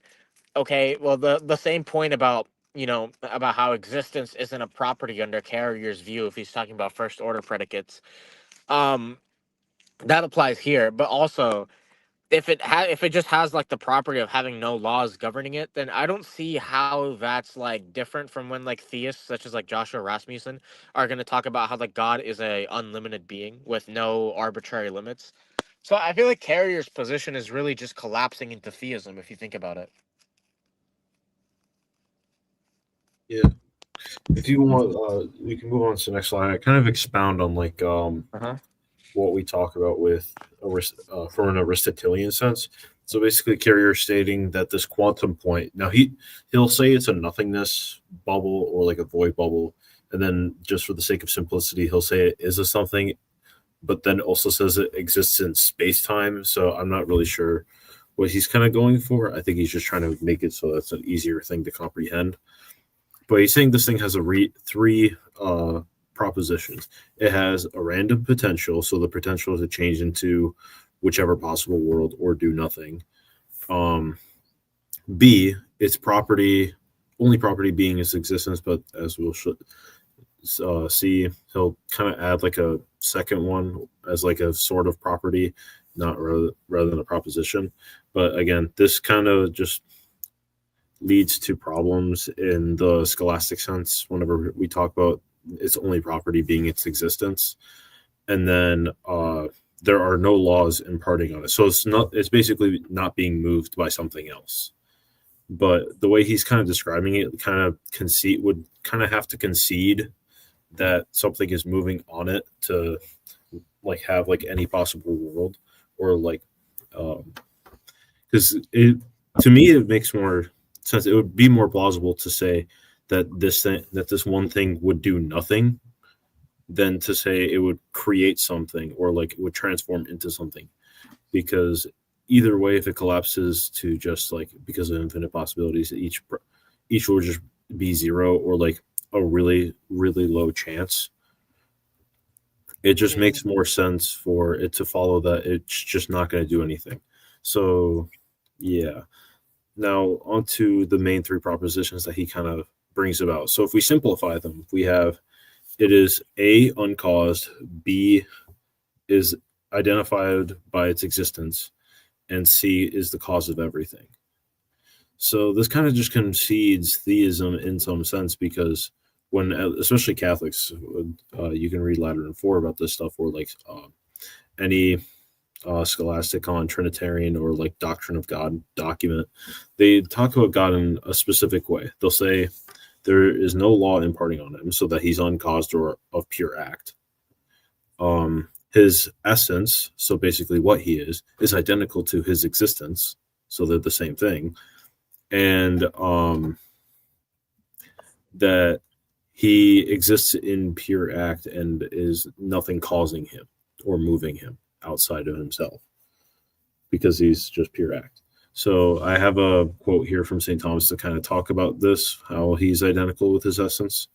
So existence is that which makes everything form or natural actual, for goodness and humanity are spoken as actual only because they are spoken of as existing. Therefore, existence must be compared to the essence. If the latter is a distinct reality as actuality to potentiality, therefore God, since in God there is no potentiality as shown above, it shows in him that essence does not differ from his existence, therefore his existence is his essence.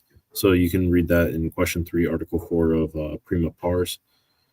And in the next slide, I kind of like expound on why his model will kind of entail a mind. So obviously he's just going to say, like, if you tell him like these three propositions are just like something we would describe God with, and then you just show, like, you can just show from like St. Thomas alone that these things would just be already what we describe in God, and he'll just say, oh, but there's no mind, because there's no like specificity in choice or anything like that. But like but if we observe it with like reality in conjunction with a little bit of philosophy, we can see that how that wouldn't necessarily follow, and it predicates, or it leads to there being a mind.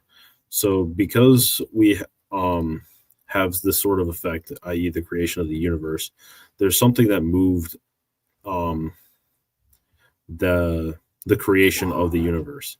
So if we're saying this primordial, if it's going to be this primordial bubble, but if it doesn't have a mind, how do we get like specific things that are really distinct from each other? It doesn't really make that much sense, because in his own words, he says this bubble transforms into a multiverse or a universe or one possible world that can be made.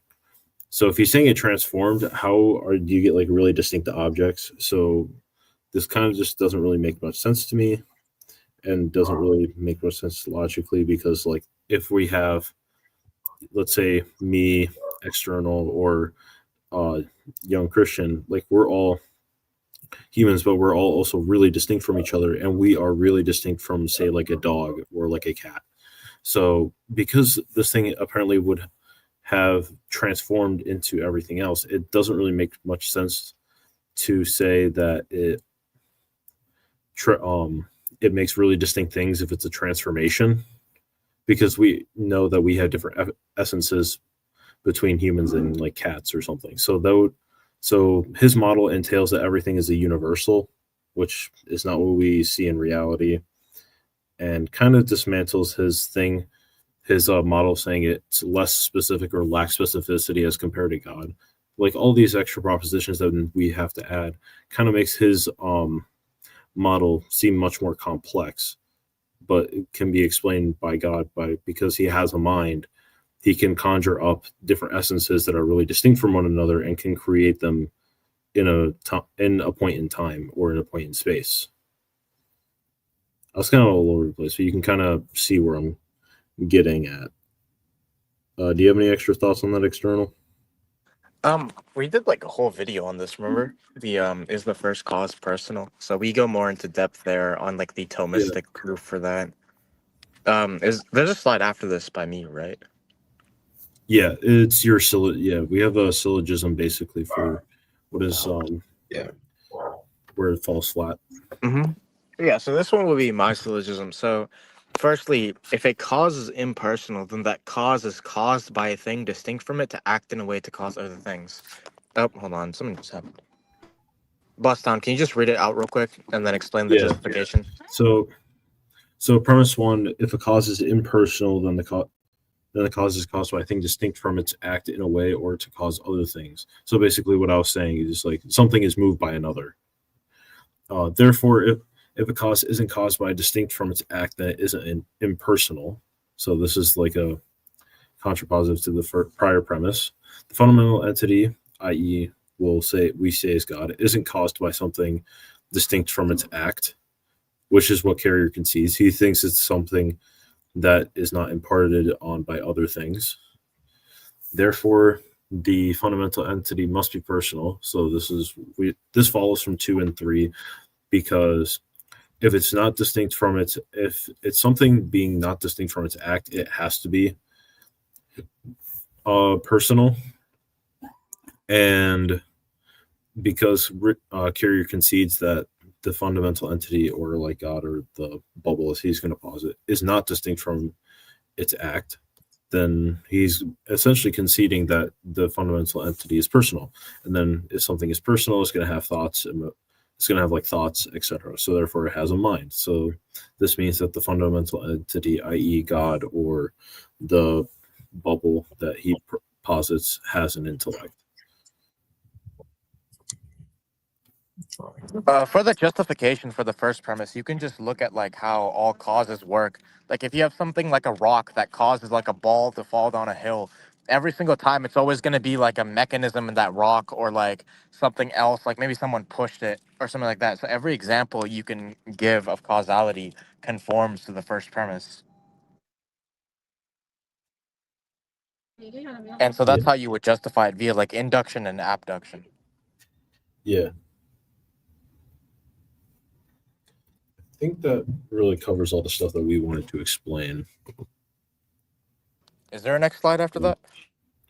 No, not for us. That's slams. How much do we have left to do? We have meta-ethics stuff, and then is that about it, or? Yeah, we can kind of cover the meta-ethics already, unless Lamb, you said it was in the closing. There's if you want, I can find the claim real quick, or I can just say what his claim is, because I do just say what it is. Yeah, what's up?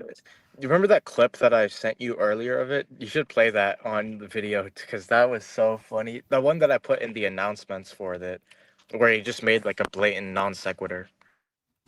Oh yeah, that one. Yeah. Oh. Also, someone has a question for you, External. He's saying, my question would be, when there is no time, when can this probability come about? There's no time for the metaphorical rock to be kicked. So I think that's about Carrier's position, not ours. Okay, if this is about Carriers. Okay, I was going to answer this kind of time of when they're inseparable. Yeah, this is true. People try to separate when they have to be done in the same time. I was going to say, if this is a question for us, you could say that this is a created effect that happens in time and space. I think people try to. Yeah, thank you, Bust Down, for being my job for me. Bro, I'm looking at the I'm looking at the comments the Russell guy made, bro. Y'all should have let him stay, bro. That would have been some funny rage bait, bro. You should have told him to go into the Discord and then rage bait there. Yo, that's crazy. Yeah.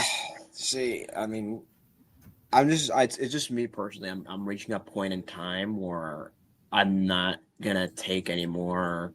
Well, he wasn't directing it at me personally, but I'm not gonna have people just act like that around me anymore. So I just put my foot down. But yeah. Yeah.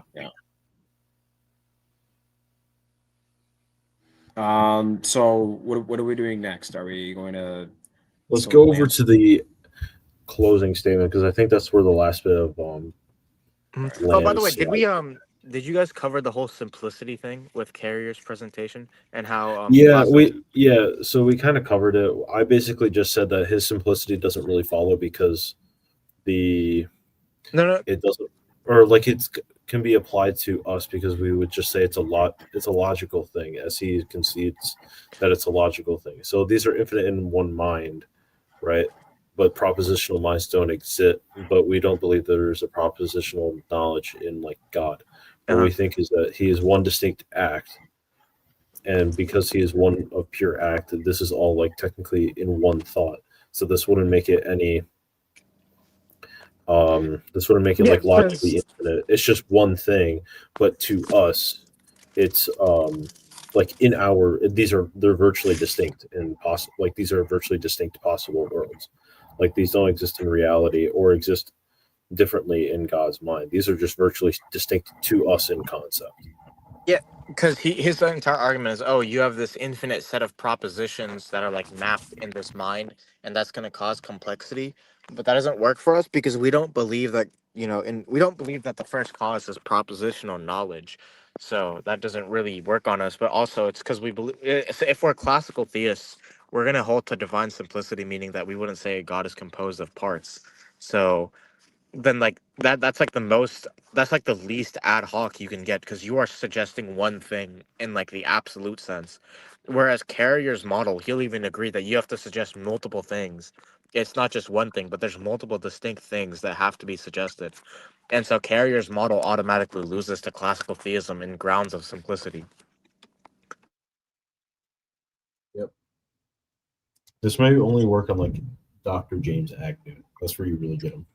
Yeah, this only works against like someone who denies divine simplicity, like the social Trinitarians and like the neoclassical theists. But besides that, Yeah, it would work against like John 3:16 type people, like people who don't understand these things.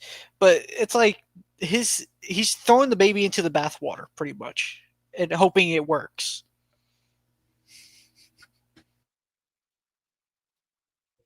To the close.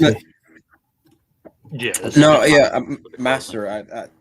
I didn't have much of an issue with you. It was just he started turning it into insults, and that's where I draw the line. So yeah. Anyways, Lamb said 134. Hey, so, Master Miller, we're not talking about the IP Discord. We're talking about the Imago Logos one. Because the IP Discord, he's just gonna get like flooded by people, which would be funny to see. Because this guy's a rage. Oh no, we would get him pretty easily. All right, so I'm gonna play it here, and then if this is the wrong spot, let me know. And only slowly get improved by humans desiring a more livable society and a way to be more congruent with their desire of what sort of people they want to be. And this is what psychology has found and so forth. And that's why the moral good, is because that is what we need in order to get all the other things that we want, which is a cooperative society and the good faith and benefit of friendship and camaraderie and cooperation, and also to be right with ourselves in terms of what sort of person we want to be when we self-reflectively think about what sort of person we are, when we act a certain way and compare that to how people treat us. Okay, so that we have a lot of that science. I think I might get into more of that in tomorrow night's debate, so if you really want to get into that, that's the thing.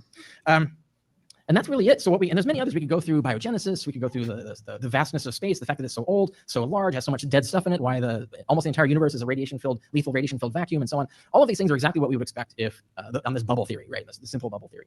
And so we get everything we observe exactly as we expect. How would you even expect? And none of this is what we expect from the theism theory. And the theism theory is needlessly complex and doesn't have any precedent behind it. Real quick, so pause there. how you wouldn't? He's just asserting that you would expect like any type of conditions that would be conducive to any like I guess you could say like intelligible structures. But how is that probable under naturalism, and how is that less probable under theism?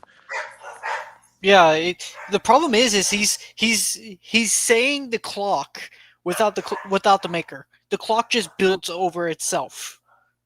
Like it makes no sense because he's saying, well, it's because if it's a naturalist mindset, yeah, we would know that there's a radiation-filled planets and other such things that are dangerous to cosmic life. Yeah, but you're forgetting about Earth in the Goldilocks zone. How everything is pretty much kind of organized in its own right.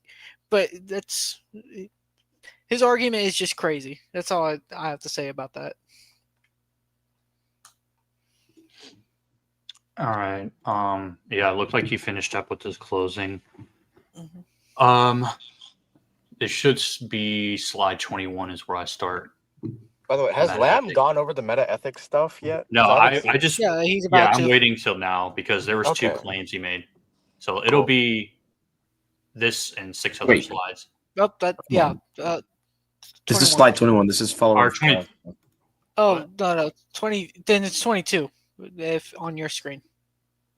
It should be 21. No, never. I see what happened. I moved the slides. Go up one more. Go up one more. 19. Yeah. Oh, 19. Oh. Yeah. I had moved it on my end, but it didn't save on yours. Yeah, I didn't save on mine either. I'm gonna refresh it. There you go. Yep. Is that 19? Yep, it's 19. Yep. Wait a minute. On mine, it's 21 is the one it's titled Carriers Refresh it. Ethical Confusion. Refresh it. Just refresh the page. It should fix stuff. I don't think that fixed it. Are you sure? Because it's on 19 for me. What did you say it was called? It's called Carriers Meta-Ethical Confusion. Oh yeah, it's on 21 for me. All right. Well, we'll just. I found it, so let's just.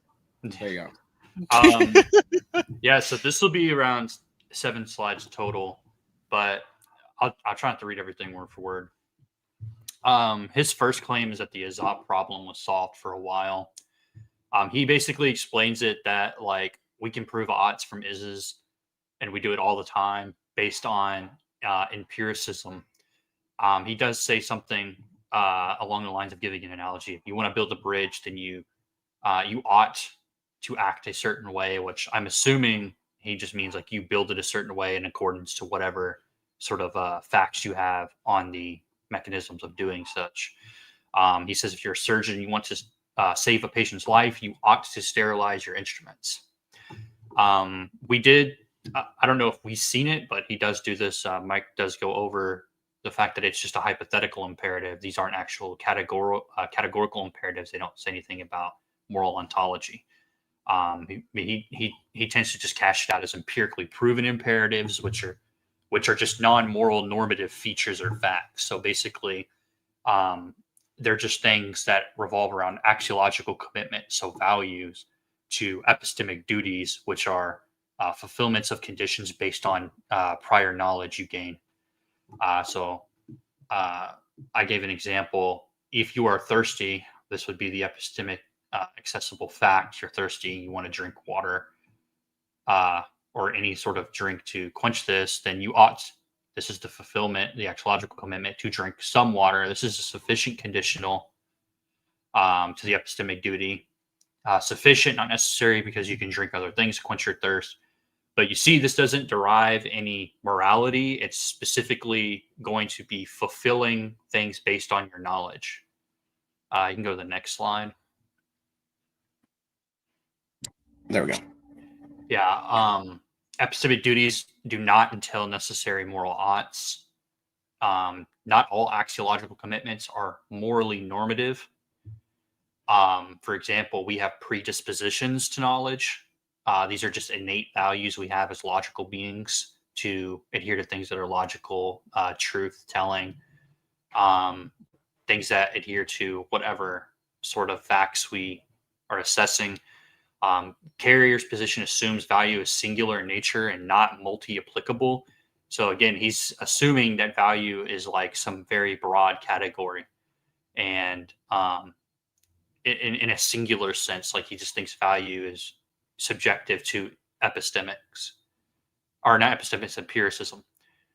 You can go to the next slide. Yeah. So to say that either value is entirely subjective or objective in regards to empirically assessed states of affair.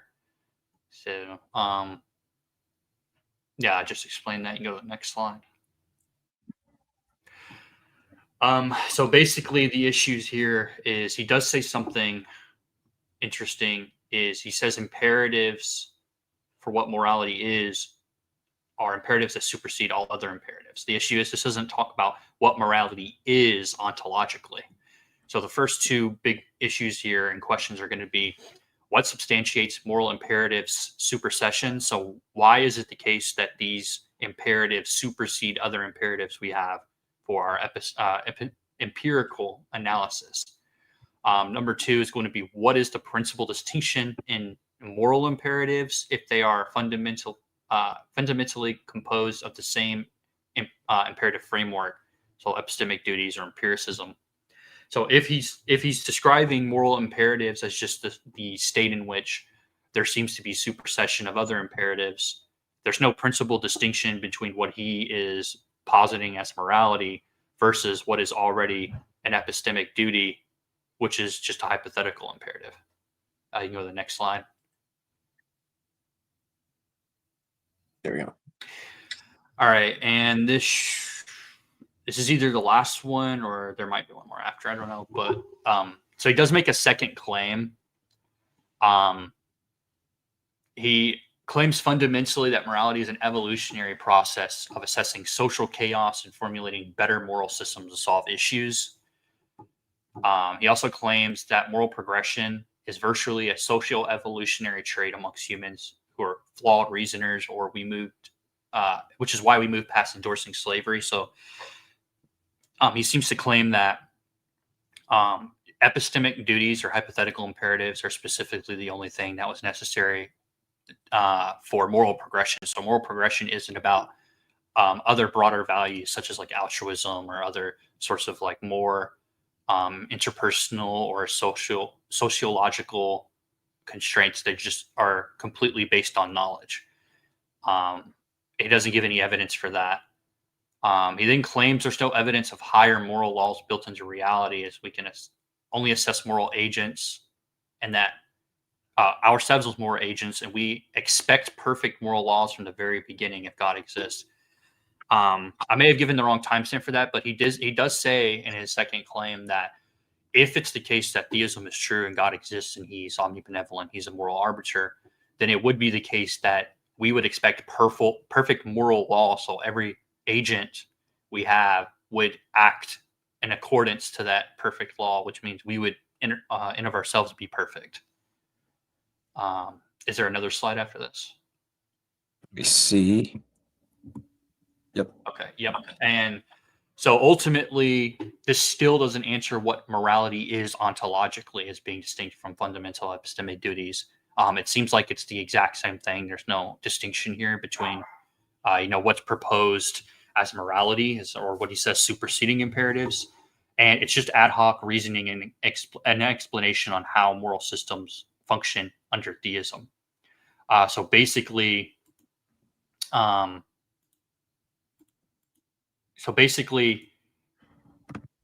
say that moral systems that function under theism require perfection of a moral agent, right, would be just like an ad hoc claim. There's no reason to believe that. And I do believe there is one more. I think this is the closing statement one. Okay. All right. And he proposes a new claim, and he says that moral systems are expected under naturalism because they build better friendships and better societies, as well to adhering to fulfilling desires. So again, three main issues. Never substantiate what morality is, again, as it relates to the principle distinction from epistemic duties. But I do grant him that he might be explaining morality in some other sense. So I say, if it's the case he's implying that morality is just what we call the fulfillment of epistemic duties, then it would be the fact that he falls into the Izot problem, because it does not account for other forms of value, right? So altruism can't be explained under this framework. So it's going to be a little bit difficult to propose that what he is saying morality is semantically is the end point of fulfilling epistemic duties, or an hypothetical imperative. His last claim is ad hoc. He gives this new development last minute, and he doesn't change any of the variables of his framework. So he just proposes that, fulfilling desires and then creating better societies are just completely empirically based. He doesn't substantiate that. He just throws it in last second in hopes of, I guess, jargon, like to make it seem like he's actually doing something. But ultimately, his meta-ethical foundation is extremely bad. He doesn't substantiate it whatsoever. He proposes morality as something, but never actually says what it is. It semantically, it seems reducible to just what epistemic duties are. So there's no distinction between the two. And he definitely does not give a more parsimonious view on why morality is expected under naturalism than it is, idealism or theism. And that's it. All right. So, is that everything? I'll make sure we cover everything. I still have time. I'm tired, but I'm willing to stay if there's more we need to cover. I think No. we covered everything. I think we got everything. Yeah, I think he did. All right. So then, any final thoughts before we end the stream? All hail the bubble god, the one that shows nothing. But seriously, most of his arguments are just ad hoc, or they're begging the question, or they're just proposition above proposition without any evidence to put it behind it. Even in his blogs, he does the same thing. So that's all I have to say about it. Yeah, I will give him this. It was better than the debates that IP had earlier, like with Junior and stuff. At least he was better. Yeah, and he was better than like Lawrence Krauss and the other person he debated. Oh wait, I have one more thing. Another thing is, even the people he quotes for this nothingness, his nothingness theory, literally deposits a thing into it. Like Gruder posits there's a quantum space-time kind of field. Let's say Isaac Newton, to other people he quotes, they say there has to be something. There can't be an absolute void. Even if it's unstable, it has to have something into this unstable thing.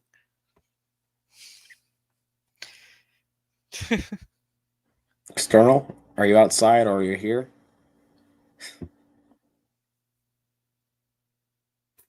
External going once.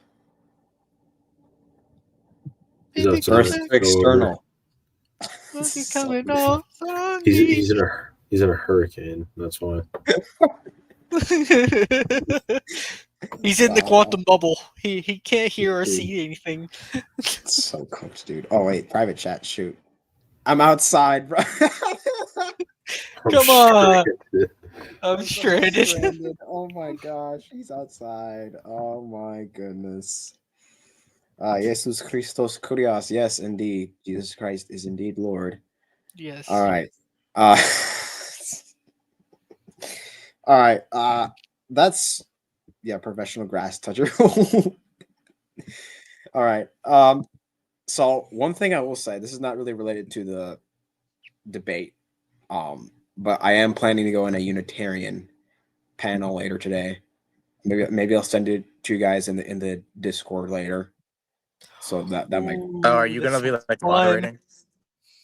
No, I'm gonna join and see if I can talk to a Unitarian. Oh, that sounds fun. Oh, That actually sounds fun as heck to do. I can't wait to see it. Yeah, I'll send it in the Discord. I'll find the oh gosh, what's it called? The stream. By the way, It's did starting you at show like the 9:30. Clueless thing, the debate that happened? The what? What's up? The debate. Yeah, I think it's at doesn't it release at 5? Yeah, you should like put it on screen. Oh! I see. Show it on Talking screen. about Lamb's bit debate. Yeah. I wouldn't Oh, call yeah, it yeah. big, but Oh yeah, hey, if you haven't yet, subscribe to Young Christian and LAMBApologetics.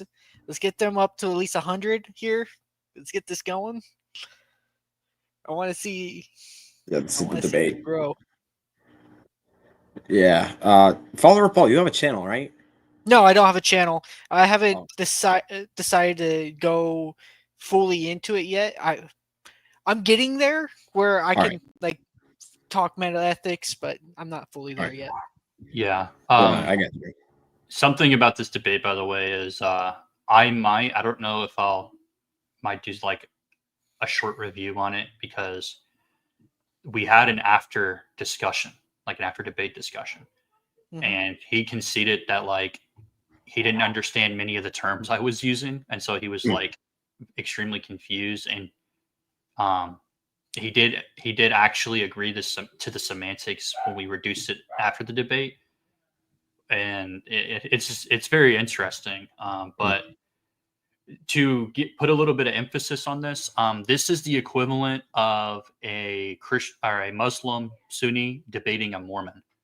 This guy is a non-denominational Shia, so he doesn't even adhere to normal Shia beliefs, which are considered heretical to Islam because they're like less than 10%. But he also doesn't adhere to the conservative Shia position. So it's a very difficult sort of thing to get around. But I still think he can engage with the argument directly. Yeah, I think in those situations when you don't know what the person means, just ask them what they mean. It's like there's nothing wrong with that. If you don't know what it means. It's a fairly short debate. He wanted it really short, so it was like 3 minutes each time we discussed something, and I used my more expansive, longer argument. External did give a good critique where he was like, well, there's a specific aspect of that argument that you could probably just like reduce it to, and that's where the second video I came out with picks up on. Is I just use one aspect of that debate, and I just make another argument based on it. But yeah, let's see. All right. So Delmy Cream Cutter says, check my series on Jesus is better than Muhammad. All right. you know what we should do is like one day just have a live, like a call-in stream, like every other apologetic channel. we can do that because I did that with I did it with Roy a few weeks ago. I don't remember how long ago. No, obviously no one called in. It was just a bunch of Christians that came that I know. So I was waiting for 2 people in specific, and they didn't. We may need to use TikTok then. They have TikTok as well. Do that stuff. Problem is, I don't have live access on TikTok yet. Oh yeah, that's gonna be the hard part. Yeah, but I mean, we because I was only at like what 300 subscribers at that point, so I'm at like 900 now. So maybe we'll get a few callers. We'll see. We can definitely talk about it. I'm just gonna end this. We're gonna end the stream now. So thank you guys for tuning in. It was a 2-hour live stream reviewing this debate. Let me get rid of that. There we go. So you can see all our pretty faces. Thank you all for tuning in. You all have a blessed day or a blessed night, depending on where you are. And we're heading out. God bless you all, and goodbye. All hail the quantum bubble.